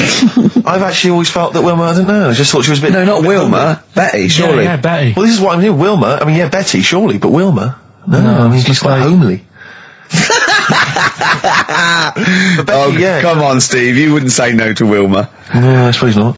Rick, we've got a couple of emails in here, and they're saying they enjoyed your performance over the Christmas period on a programme called 100 Greatest TV Moments. Yeah. Did you do an interview or something? What was the deal? I didn't see this. Yeah, the Office was in there, wasn't it? And I was interviewed for it. But what are they talking about? They enjoyed your performance? Come on, tell me what do you? No, it's the thing that I did on Razzmatazz. Oh, is this where they found a clip? Or yeah. No, I was in a band and we had one single out or something, and I did one TV appearance when I was about, oh god, and they showed a bit of it, about 7 seconds, me on Razzmatazz. Oh god. Razzmatazz, for those that don't remember, was like a kind of, I suppose, what was it, like a kind of CD UK of its time? Yeah, exactly, yeah. And, oh god. And it was of the time, sort of new romantic. And they showed a clip of this? I looked about 10 and about 5 stone with hair and makeup and girly clothes. My sister actually said I look like Posh Spice. Brilliant. There's a funny story about that, right? Because we were rushed and we had to do this thing, and we were meant to take a flight to Newcastle. And where were you travelling from? London? Yeah, but we got there, we didn't have tickets, we were told to be there, but the A&R man overslept. Right, for the company, overslept, and it was terrible, and we were fretting, and eventually it was too late to get the plane, we missed the plane, we had to get a train, and it was really kind of fine. They were back and forth, going, yeah, if they come now, we can still do it, we're going to miss it, and this was like a big promotional thing, and we got there, and they went, oh, God, right, and I had this sort of like jumpsuit I was wearing that I'd cut off, put that on backwards. A jumpsuit? Yeah, brilliant. I know, it was what bad. Was on the clip? Yeah, I had that on back to front, and there was no time, and I think I even mimed wrong at one point, and it was awful. But the funny story is this, that when we were there, we didn't have our tickets. This was at the airport? We bumped into Bucks Fizz. The guys and girls from Bucks Fizz and their manager, so there's like 5 of them, right, and there's 2 of us, and they had 5 tickets, and Bucks Fizz tried to smuggle us through, and so they went through the things, right, and they went, tickets please, and he just waved 5 tickets that he had, like that, goes, this is us, right, and they went, well, can I have a look at them, and they went, there's only 5 here, and they just looked at us and went, sorry lads, we tried, we were nearly smuggled through by Bobby, Carol. They couldn't even with their powers. They were the height of their powers. That was like make-believe time. They'd already done making your mind up. I thought if anyone can get us through customs check, it was the Fizz. But even the Fizz. What I like could not that get reassures me, I have to say, about kind of airplane travel. You know, in these kind of troubled times, it's nice to know that even someone like Bucks Fizz couldn't get, smuggle someone through. That's good, because even the top security man went, hold on, there's 5 in the Fizz. There's 5 tickets. Those 2 lads are not going through. Exactly. Yeah, that makes you more secure about air travel now. Well, it's lovely if I'm in America, you know, and I see 5-star. Yeah, you know, yeah. trying to get through customs with 2 other lads. Exactly. I think, wait a minute, what's going on there? Yeah. Wait a minute, security guy stopped him. It's fine. It's fine. Yeah. You know, there's only 5 in 5-star. Oh, it's lovely. It's lovely to know that. Yeah. I love the fact. And did you know the Fizz previously? Was this your first run-in with the Fizz? No, they were doing the Taz, same as us. They were doing the old Raz, same as us. Did you recognise the Fizz and go, oh my god, that's the Fizz, let's try and sneak in with them, or did they recognise you? How did it work? They wouldn't have recognised us. Exactly, that's what I'm thinking. I love the audacity of going up to Bucks Fizz and saying, try and smuggle us in. Can you try and break aviation law for us? Now, yeah. Now it's time to make your mind up. We're going to the land of make-believe. I did that and they laughed. They went, brilliant. Yeah. We'll get you through, lads. Yeah. Just stay tight. I was actually on top of Bobby's shoulders in a long coat. Lovely. Yeah, but Bill... Well, seriously though, I don't understand what their plan was. Like they would have gone, through. It's the Fizz, let them through. Yeah. Don't bother checking the... It's like, wasn't even answering, we couldn't even get to Newcastle. Do you think it was wearing your jumpsuit backwards that sort of gave it away? Well, no, but see, I didn't have it on then. I was just in civvies. I just had jeans and a t-shirt then. I didn't even have my hair gelled. I was just like cash. I saw it. I thought it looked all right. Did you? Did you? Well, I mean, for Don't you? Tight jumpsuit. Yeah. Cheekbones. Brilliant. Yeah. I had some cheekbones. Yeah. That was. If anyone else saw it, or maybe they taped it and they've got a clip, because I'd love to see it. I missed it. Well, I'll get you one. If you have it, put it. I'll tell you what. Why not create a website? And put that clip on there on a constant loop, and then send the address in, and I'll give it out, and people can check it out for themselves. Yeah, brilliant. Is that okay? Yeah. Cool. I'll have to lose weight now. Yeah. Hives there on XFM 104.9. Right, we've got a competition question. Steve's come up with it at the last minute. This is just to check if you are a regular listener of the show. Yeah, we would like to reward loyalty. Exactly, absolutely. So, last week on the show, Ricky described a story that happened to him back in the 80s when he was making his TV appearance on Razzmatazz with his band, and he had to fly up, was it to Newcastle? Yeah. And he tried to get on a plane, and a pop act of the 80s tried to help Ricky sneak aboard an aeroplane. But failed. But they failed to do it. At the height of their powers. And they were at the height of their powers. What was the name of that outfit? Should we put them on the line? Absolutely, let's hear it. There's the people there already. This is to win Incubus tickets. Please do not be mental. Don't be mental or swear or say anything libelous or nasty. Yeah. Just be nice. You won't win if you're not. Go on. Hello? Hi, who's that? Oh, I've got my headphones on, haven't I? Put your headphones on, Rick. I'll just keep her talking. Oh, no. Hey, how's it going? Hello? Okay, hello. Hi there. What's your name? Lindsay. Lindsay, where are you calling from? Clapham Junction. And do you know the answer? I do. Okay. Bucks Fizz? It was indeed Bucks Fizz. It was the Fizz. It was indeed the Fizz. Well do you like Incubus? Yeah. Right. Oh, yeah, you see, if I was interrogating you, I'd go, you hesitated. Yeah. There's so many people phoning up who are desperate for these Incubus tickets. Please don't make They us are give them to rightfully, you. no, to be fair, they're rightfully yours. Right, I tell you what, I'll have a t-shirt if you give them the tickets. Okay, is that just any old t-shirt, or...? No. Can we send her a t-shirt? Carl's nodding. Right, think we can send you a t-shirt? Right, we'll get you a t-shirt. How are you going to do that then, Carl? Because you've got to take her name and everything now. You keep talking a minute. Yeah. This is pathetic. This is wouldn't amazing, happen with Dr. Fox. He'd have it all Foxy wouldn't do this. Can I say as well, there's a bank, there's a train station with one vowel. Yeah, but there's loads on there. He hasn't thought it through. No. Bo as well. There's many. Listen, Carl, take it out for a number. It can't have been that. I can't remember it. What was it? I remember I tried it the last time I tried it. This is a shambles. And I couldn't work it out. Then there was wrong answers. I remember Aldwych came up. Maybe it's Aldwych. What's Carl doing there? Who's he talking to? I don't know, he's talking to her, but what? Say again? Quick, let's think of something. Come on. Hello, are you still on this line? No, he's picked up the phone now. So what am I doing? Shit, we're giving away. We're letting people behind the curtain. Let's keep up this veneer of professionalism. This is so rubbish. Come on, no, don't draw attention to it. Okay, all right. Let's just talk and make. So, Steve, what are you doing tonight? Looking forward to Pop Stars? I'm looking forward to a lot. Who do you want to win? I'm glad you've asked, Rick. I'd love to see Darius have a bit of success, but I don't think it's going to happen. I think it's probably going to be the stutterer. I think it is going to be Gareth. He has a name there, Steve. I think it's going to be Gareth. Yeah, apparently in the polls in the week he's getting twice. We're back, don't we? Okay. All right, Carl. So she's getting a t-shirt, is she? Lovely. Right, who's that on the line? Next contestant. Hello. This is amazing. An error. I mean, we couldn't do this worse. Come on. Exactly. Hello? Hello. Hello, who's that? It's Dan. Dan, hello, Dan. Danny. All right, Do you want to go to Incubus? I'd love to, man. Okay, hold on, this is pointless, because he's just heard he's heard the answer. Yeah, definitely Bucks Fizz. This is mad, we didn't think this through! No, but let's be honest, he wouldn't have been on the line if he didn't know the answer. Are you cheating? No. Dan, he said he's not cheating. This is fail-safe. That's fail-safe. This is our rigorous, I can't believe this. Dan, you're going to Incubus. Oh, cheers, man. Well That's done. blinded. Well done. Oh. Nice one. Thanks for listening. Cheers. Carl, what do we have to do? Do we just hang up, or what happens? No, you play a song and... Play a song then. You've got his details? Yeah. Oh, Play God. it. He's on a different plane You to can't us. just say it like that. The other week, I came in when it was really miserable. And I said to you, God, can you imagine dying today? Yeah. Because Whereas today you feel it would be a much better day to die because it's bright. the curtains open, sun Sure. shining. It's like... I mean, you'd still be a bit angsty about the dying thing, wouldn't you? I mean, I don't suppose that would be alleviated.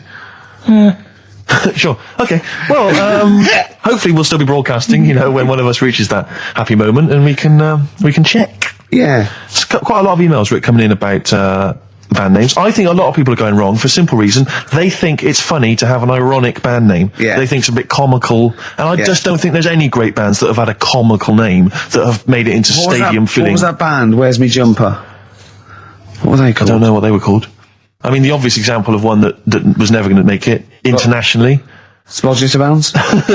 Splodgeness Abounds? No. I like them, though. Splodgeness Abounds. Splodgeness Abounds, they were great. Ladies and gentlemen, please welcome to the stage Carter the Unstoppable Sex Machine. USM. These are some of the ones we've had emailed in. These are bands, obviously, that haven't made it so far, and I don't think they will.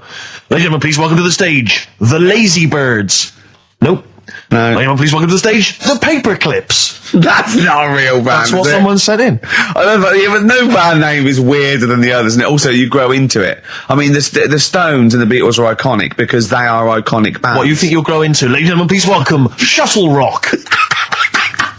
Ladies and gentlemen, please welcome Treehouse Casino.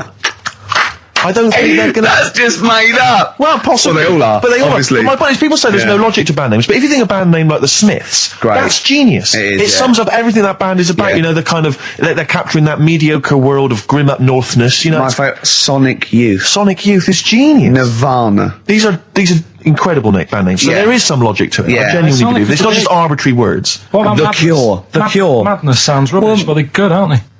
Yeah, but again, they were never going to be... They were never going to be world beaters. But they were a comical band, essentially. Yeah, they were a knees-up party band. Yeah. Madness is fine for that. But they had some great songs as well, and but it did.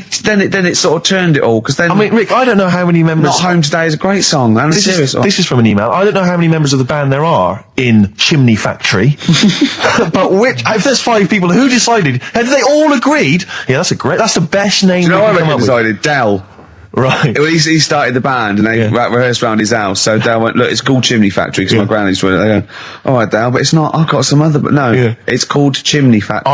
I own the van and the amps. There's Paperclips gone. There's a band in Leicester called Paperclips. We can't, we just argue over that forever. And just all I'm saying is think before you name your band, all right? Because it's never going to happen if you've got a comical band name. There was a feminist band called Clitoris All Sorts, which is quite good, isn't it? But you laugh and then you just think, oh. Yeah. I'm never going to have that on my t-shirt. Imagine that. Clitoris All Sorts. It's that time of the day now, talking of that. Yep. Song for the Lovers. Sure, it's beautiful. Now, Steve, I mean, I will play great old tunes to the cows come home. We got to give them a little bit of Dandy Warhols and Air and Athlete. I know that, and they're great, they're good, right? But, I wanted to play a Cat Stevens song, but I thought I'd better not, because I've, play that a little bit. And we quite like resurrecting old reputations, don't we? People like Elton John who had bad faces, or David Bowie. People whose names now are largely laughed at in the serious rock or people that people might not have considered. I thought Cat Stevens, oh no, Rod Stewart, I thought. Was he Rod Stewart? Many people now are thinking of the leopard hot pants and the ludicrous Do you hair. think I'm sexy and all those sort of awful stadium sort of disco things, but he wrote beautiful tracks from Maggie May through, and I thought, hold on, 2 birds with 1 stone. What about a Rod Stewart song written by Cat Stevens? Wow. Is there such a thing? The first cut is the deepest. Let's hear it, Rick. On this album as well is The Killing of George. Georgie Part 1 and 2, remember?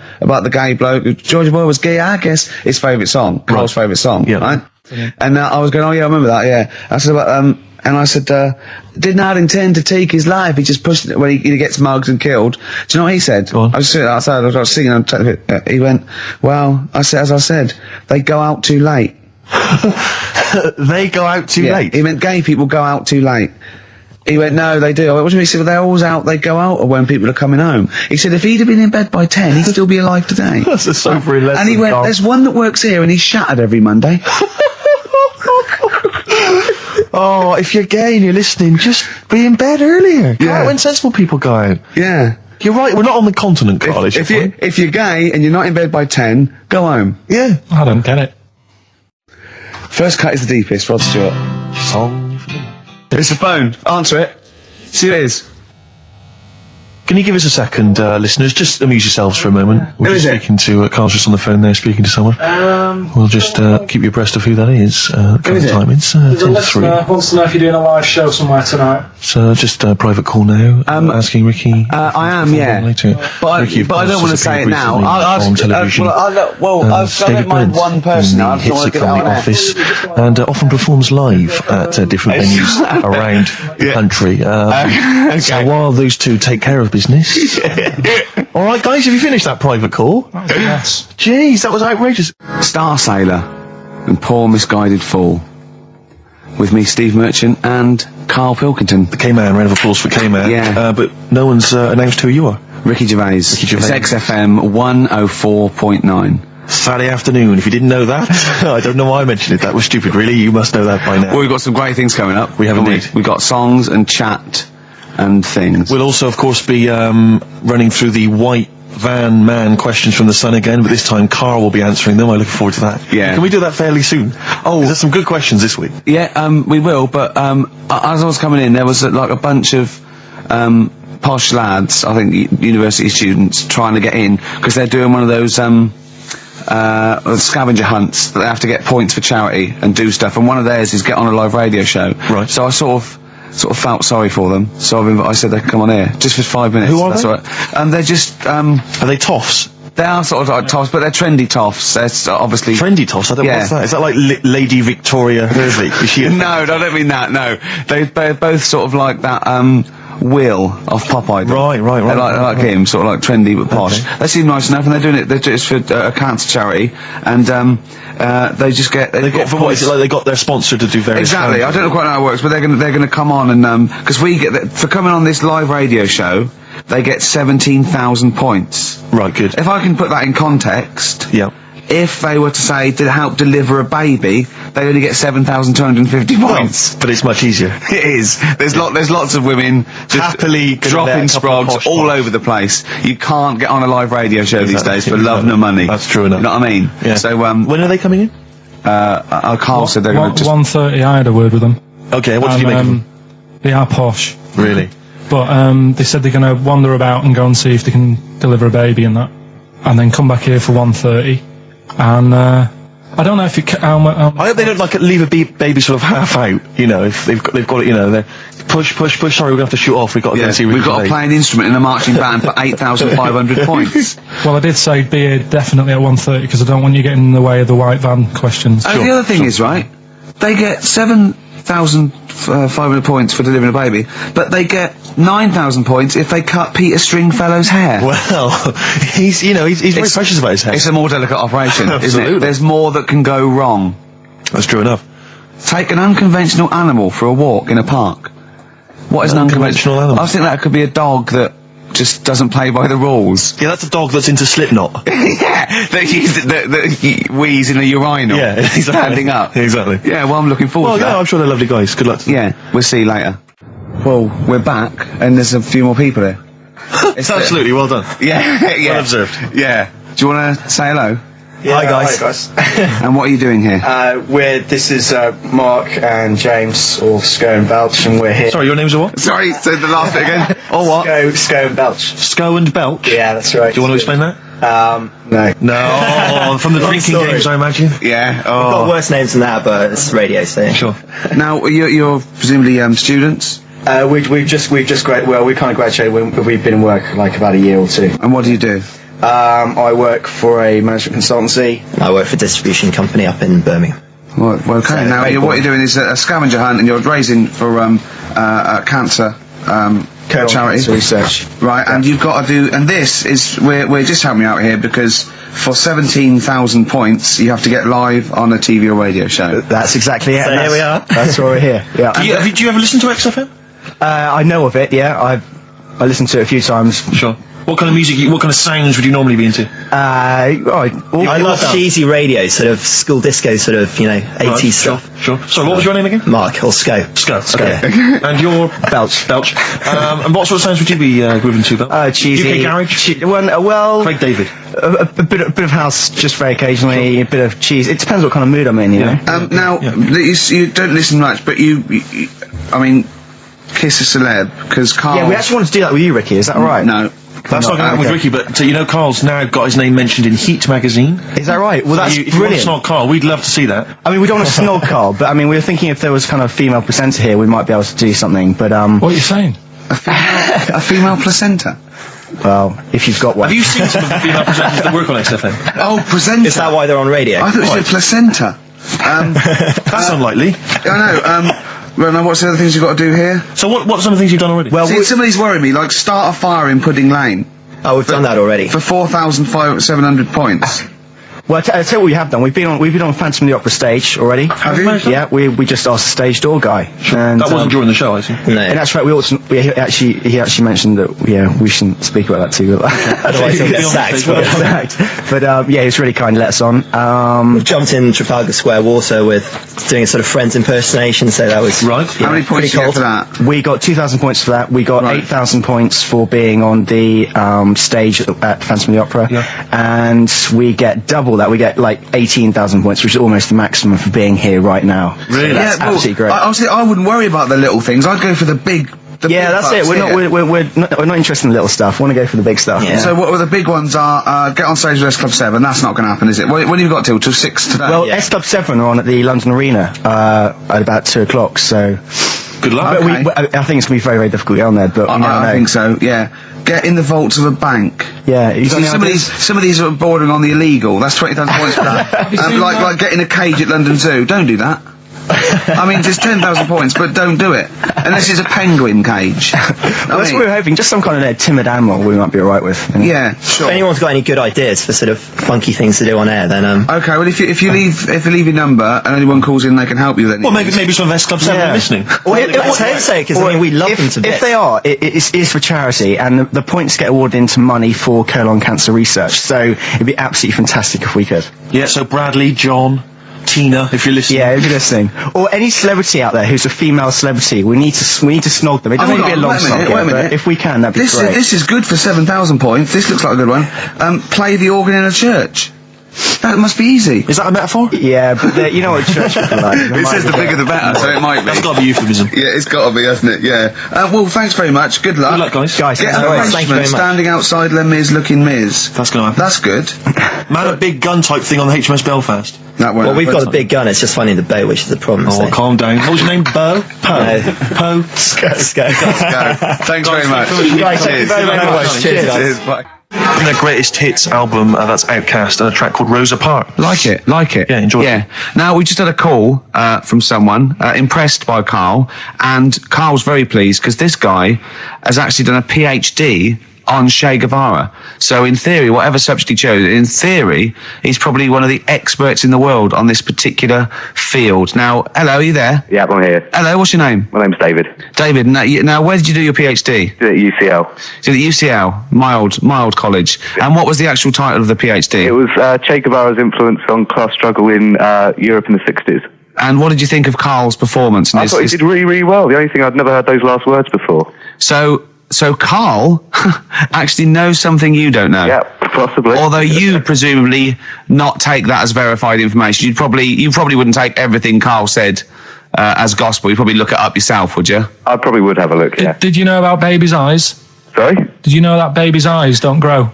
I didn't know that. You see, that's why you shouldn't take things Karl says as gospel. Because it come up with something, vaguely intelligent, and then say, "Did you know about baby's eyes don't grow?" Any questions that you'd want to test Karl on? Any thoughts? Any things he missed there on the history of Che Guevara? I think he did really well, and I think he should be congratulated. What? No, because Karl has problems with understanding why people are interested in history. And even though he's been reading these books, he keeps saying, why does anyone care about history? Why is it important? What would you say to Karl? I think he should maybe then look at who Che Guevara did influence and why he still influences people today. Yeah. Well, he knows that he influenced Citizen Smith, and he knows that if McDonald's ever wanted to swap Ronald McDonald for Che Guevara, it would cost him an awful lot of money. So he is trying to apply it to the modern world. He is having a go. Well, maybe you should think like why Rage Against the Machine have him on their T-shirts. Good point, Karl. Why do you think of that? Why do you think they have him on the T-shirts, Karl? I don't know. Maybe that was the design of the T-shirt. Maybe they wanted another T-shirt. Maybe they wanted Ronald McDonald, but didn't have any in. Sure. And they said, "Oh, we'll have that one there then."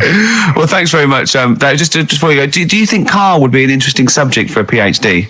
Yeah, very much so. Yeah. Okay. Well, well, if you're not, well, hopefully one day you'll become a professor and you can maybe set that as some coursework. I could do, yeah. Karl Pilkington. Imagine that. Cheers, Dave. I might have an MA in Karl Pilkington. Thanks very much, Dave. Okay, bye. Cheers, bye. That's good. My teachers never did that. What, encouraged you in that way? Never said well done. So, really? Yeah. But you never showed up. Yeah, you had to be in the same room. They were too busy saying, who are you? yeah. No, but Mrs. Matthews, me head teacher. Oh, let's not lay into Matthews again. Oh, not Matty Matthews. Not Grimble Matty Matthews. I'd never be a high flyer. If she could see you now. What did she say? You'll never be a high flyer? She said that to me, mum and dad. Really? On a parents' evening. And that was after I'd played the drums in Little Donkey. She clearly didn't know what she was talking about. The Picture Soul. The Strokes and last night. We just had a call, didn't we? From Johnny Mango. Oh, yeah, Johnny Mango, yeah. Yeah, old the Mankster.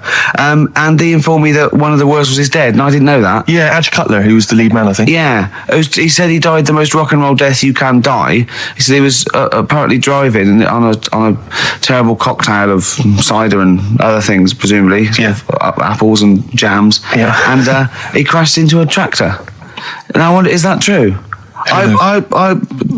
JM's not winding me up. Yeah, I hope the Mango Boy's not having a laugh at me. Is that true? One of the Wurzels died by tractor. Is that true? So give us a call. What's the number again, Karl?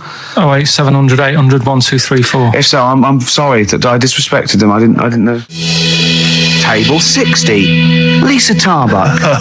That's Corner Shop. Lessons learned from Rocky 1 to Rocky. I love that guitar. That's great. It's real glam rock. That's T-Rex and Bowie. I was going to play some from Ziggy Stardust today, but instead I brought in a different album. I want to play a bit of Bowie. Is that all right? Oh, of course, yeah, always. Yeah, always. Bit of Beatles. Still to come up, by the way. We with the education of Karl, last week he did Che Guevara. He did very well. Yeah. Before that, the week before that, you learned all about Rasputin, didn't you? And this week you've been studying Hitler, haven't you? How does that go? How do you reckon that? It's a bit tough. Okay. I mean, I'll give you the full story later, Steve. Do you know much about him? No. It's, they're all linked. All these stories I've been reading, they've all got a similar sort of thing going through them. They're born, they have a bit of a tough upbringing. Things aren't going well, and they seem to take it out on other people. Okay. But I'll tell you more later. Okay. Yeah, I don't think you can... I mean, I don't think Hitler and Che Guevara... It's the same thing. Che Guevara, when he was a kid, had like asthma. Right? He wasn't an happy kid. Hitler, he only had one ball. Well, I was trying to find about that. Yeah, seriously, he phoned me up in the week. I said, "How's it going?" He went, "I've skimmed it. I've just skimmed it. I was looking for the testicle thing. Now I don't know if they left that out or it's not true." Right. So he was trying to look up that Hitler has only got one ball. I think they only did it to wind him up. Because it's like, you might be taking over the world, but we're all saying you've only got one testicle. Sure. And it's so did you look in the index and it's sort of Hitler, Adolf, family life, early childhood, testicles, absence of? Sort of skimmed through because one of mother brackets other. yeah. Albert Hall. Yeah. The only thing I could find was at one point in like when he was trying to run the place, there was a meeting going on. And somebody had put a bag in the meeting room and it blew up. Yeah, and I wondered whether it was under the table. Yeah, but Were you wondering if it blew a testicle? It was the testicle was under the table. No, the bag blew off the ball. No, the ball sack was probably hanging below the protective top, and so that's where he could have lost. But why would he have only just lost the one? Because the way he was sitting, cross-legged or something. Sure. Sure. Okay. Well, I mean, again. Last week we had a Che Guevara expert phoned up. Maybe they could. Maybe there's a Hitler expert this time who could maybe phone up and confirm the testicle theory. Yeah. What's the number again, Carl? 08700 800 1234. You need to have at least done a PhD or something. I don't think we should invite calls about Hitler. I think we're asking for trouble. No, I'm talking about someone who's done a study of him and who's done a PhD. Oh, okay. I'm not talking about any old nutter. And also, Carl's lottery numbers. He's a little bit more confident this week. Okay, good. He went there more like it. And I looked at him and I laughed. He went, no, even Suzanne said I'm on more on the right lines there. Is anyone who has done a degree in maths or A-level maths that can bear... Carl won't believe this, right? Carl thinks I know I was partly doing it to confuse him, just see that look on his face like a cat, right? But there is the chances with a random numbers, for example, the lottery, of getting 1, 2, 3, 4, 5, 6 are no greater than any other single combination. Right. Now that's true. I don't mean you're more likely to get 1, 2, 3, 4, 5, 6 than any other combination put together, but than any other individual combination, they're all equal. It's counterintuitive, I know. I know you think that to get a run of 1 to 6 is less likely than anything else, but it's not. Any named combination, it's not, Carl. If there's a probability... Well, it's never happened. It's never happened. Yeah, but there's any number of combinations that never happened. Every one of those combinations that have come up have happened, and they're just as likely or unlikely as any other combination, right? It's just that you feel intuitively, right, that 1, 2, 3, 4, 5, 6 is less likely than 1, 7, 12, 34, 60. You know what I mean? Well, I didn't win. Play record. Okay. If you give a monkey childbirth pills, it works. That's. Well, we were talking about interesting things about sneezing, and I remembered an interesting fact about monkeys. So, anyway, 2:30, brilliant. What did happen to that bloke who used to make the sound effects in Police Academy? I don't know. He was brilliant, wasn't he? Do you remember him? I don't remember. Was he called Hightower? Yeah, he was good. Yeah. If anyone knows, give us a call. God. Girls and boys. You embarrass yourself then, Gervais. What? Well, we've had a number of calls and emails pointing out that the Hindenburg disaster was not because the Zeppelin was filled with helium, hydrogen, but filled with hydrogen. Right, okay.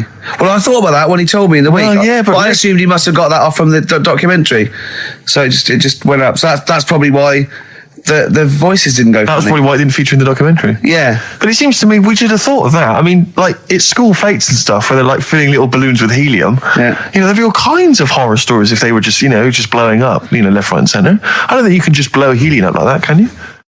What? Isn't that the point? What I'm saying is it can't be as potentially lethal as hydrogen, helium. Well, like, hydrogen isn't as bad as helium. No, helium's not as bad as hydrogen. I don't know what you're saying because the Hindenburg was hydrogen. Yeah, and I'm saying, why did we think it was helium? That's crazy. You go to school fates and stuff with like little kids, and they're filling up little balloons with helium. They wouldn't have big canisters of helium, a charity event or a small kind of bring and buy sale if it was deadly. Yeah, but it's not as big. I mean, when you buy those balloons at a fair, it's not as big as that big. But presumably, it's still flammable, is it? But it wasn't the fact how dangerous the rare gas was, or it was the fact that it was made of this thing that caught fire and just went. There was nothing. A hole in it would have been as bad. It just burned quickly and fell to the ground because the hydrogen or helium escaped. It wasn't. It was irrelevant that what the gas was, wasn't it? I thought there was supposed to be some kind of explosion. Well, I don't know what it was, but the point is because the outer thing was so thin, right? The gas inside escaped and it fell to the ground. So it just fell to the ground like when you've popped a balloon. Well, not. It didn't sort of go. It didn't like flap all over the place and make a zany noise. The height. I just explained what I'm laughing at. Right? We just had a call from someone saying his company would sponsor Karl, right, to be raised by all these balloons if he could have a walk-on part in the office. And we immediately went, we're worried about that sort of thing. You can't really promise that artistic, And I was worried about the legality of it as well. How can you promise someone that for personal gain that's a private and all that sort of stuff, right? And I went, I don't know. And anyway, put the phone down to him, and Karl went. I love the fact you're more effing worried about that than me being raised 30 feet in the effing air. You started getting scared, did you? Are you worried about it? Well, you're quite excited about the idea of the challenge, aren't you? I like the idea, but I want like... Why do you like the idea, Carl? Oh, what if it went all wrong and we're there going, oh, the humanity of it. I think we need Carl, to get... he's just I've been around the rope, would pull out my trousers. Oh, no, it's definitely got to be Dr. Fox if that's going to happen. Oh, God. Oh, we've got to do this. So hang on, but let's just think about because wait a minute, we say this, but we'd have to get all kinds of health and safety people involved. No, we wouldn't. Of course we can't just start raising you in the air. No, you're allowed to do it on private land, aren't you? Look, what happened to the Hindenburg? No, but I was just saying there was lots of people died. Listen, look, all we do is we get someone, right? But what if he gets loose and he just floats off into the air? We know it, and he meets his magpie that he lost. He used to peck his grifter. Balloons. So I'm so excited about this. Listen, we've got to do this. No, but please. Shut up a minute. Let's just stop and think about it. It's 60,000 balloons. No, it's not. It's 6,000. But 6,000 balloons. That's a lot of balloons. No, it's not. No, it's don't not. be silly. For sponsorship, people pay for. No, listen, it's worth it. There must be a company out there that'll pay for this, just so we can film Hang it. on, is there not an easier way of just getting one big balloon? Then the challenge is there's no challenge. Then. No, it's got to be. It's got to have people coming up and hooking balloons. It'd be like Buckaroo, and the person who puts the balloon that actually raises him 10 feet wins a prize or something. So hang on. So what we've got each person with like 500 balloons. Yeah, that's mad. Can you imagine how many balloons that is? That's ludicrous. 6,000. Yeah, that's an awful lot of balloons. I don't know. There must be someone that could do this. Oh look, people have walked on the moon for Christ's sake. We can raise Karl Pilkington with some balloons. Yes, but they had a NASA budget. We've got XFM behind us. Yeah, but balloons. Balloons are cheap. You can get about a pack of 25 for about 150. Right, fine. No, true. Yeah, the helium though, Carl. You can't just like attach yourself to a pack of balloons. No, but what, you think we blow them all up with helium? Right. Oh, off you go. But then we can do something with the balloons, can't we? Like release them afterwards. Oh, we'll release them back into the wild. Brilliant. As a sign of peace. Fly, my pretties, fly, be free. I am so excited. I've not been so excited about until I thought that Robin Ince was going to stay in my cupboard for £1,000. Look, we've got to do this. 6,000 balloons. I don't think it's going to happen. That's an awful lot of balloons, and I just don't see how we can tether them all to Carl. He's a small man. No, but you have them at different lengths, don't you? Yeah, exactly. Carl knows. Can you think about the logistics of this? Oh, someone must know.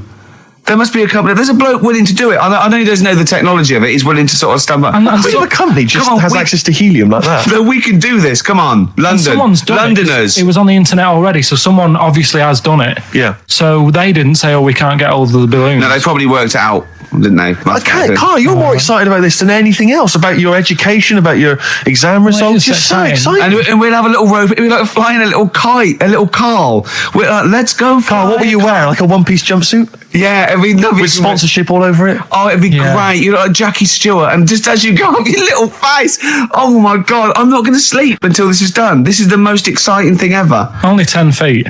10 feet, yeah. We need some kind of rope to sort of tether you to the ground. Yeah. We don't want you sort of flying off. This is going to be great. And he'll have a little crash helmet and everything, and little Dee Dee boppers on the crash helmet, like he's a little flying ant. Definitely. We give him a little, oh my God, can we give you an outfit like little wings and everything?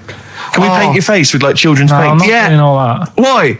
Oh, no, because that would be silly. Oh, please, Carl, do this. Do it. We'll do it for charity. We do it for charity, yeah? Right. Yeah? Oh, this is We'll do it for children in need. Please, just phone in if you can help us. Lift Carl up 30 feet. Let's say 30 I think it has to be a decent... Yeah, it has to be a decent height. Is there a world record? Because we want to break that. I want to break that. What is the world record for raising a man by balloons? Yeah. Okay, so listen, let's just finalise details here. We've got... I'm so excited. Email address, ricky.gervais@xfm.co.uk. ricky.gervais@xfm.co.uk. What's the number? The number, Carl? 08700 800 1234. Lift again. Carl. Give it again. Lift Carl. 08700 800 1234. Sponsored by Heat Magazine. And maybe even if you've just got an idea about how we might be able to organise it, how we might be able to get it done, if you've got contacts, anything, just get in touch, give us some information. Oh, that'd be great. I'm going to play a Beatles track for song for the lovers. Oh man, it's off the Help album, and it's You've Got to Hide Your Love Away. Oh, just think of his little face as he goes up. Keep it televised. XFM. Well, XFM, it's nearly the end of the show. I'm Ricky Gervais with me, Steve Merchant. We've enjoyed your company. Carl, we're going to try and get Carl in the air. Anyone that can help us, take him up with helium balloons. Our friend Johnny Mango called again. And apparently the record's 11,000 feet. Carl is getting a little bit nervous. Yeah, the world record is 11,631 feet raised by hot air balloons. Yeah. How tall's Canary Wharf? It's 11,631 feet. Exactly. I don't know, Carl. Is it how much higher? It's a long way. More. I'm not doing that. Because I'm like 6 foot something. Yeah, think of that. Just look at Steve. All right. Yeah. But you can change your record. You could say, well, the sort of balloons are the one with Mickey Mouse on it or something. Yeah, could I just say something? That man did 11,000 feet, but he wasn't naked. All right? Come on, Carl. Your 30 feet will be the world record for naked ballooning. Yeah? Think about it. All right, it's for charity. Well, thank you for listening, everyone. We are going to raise Carl. And after Carl said, and just to think, my teacher said I'd never be a high flyer. So this is your chance, Carl, to shine, to fly. Steve. It'll be brilliant. This is a final song for the ladies. Belle and Sebastian, we've not heard them for a while. This is from, it's actually a B-side or a triple side or whatever you call it. Track 3 on a single called Jonathan David. This is the beautiful The Loneliness of the Middle Distance Runner. Goodbye.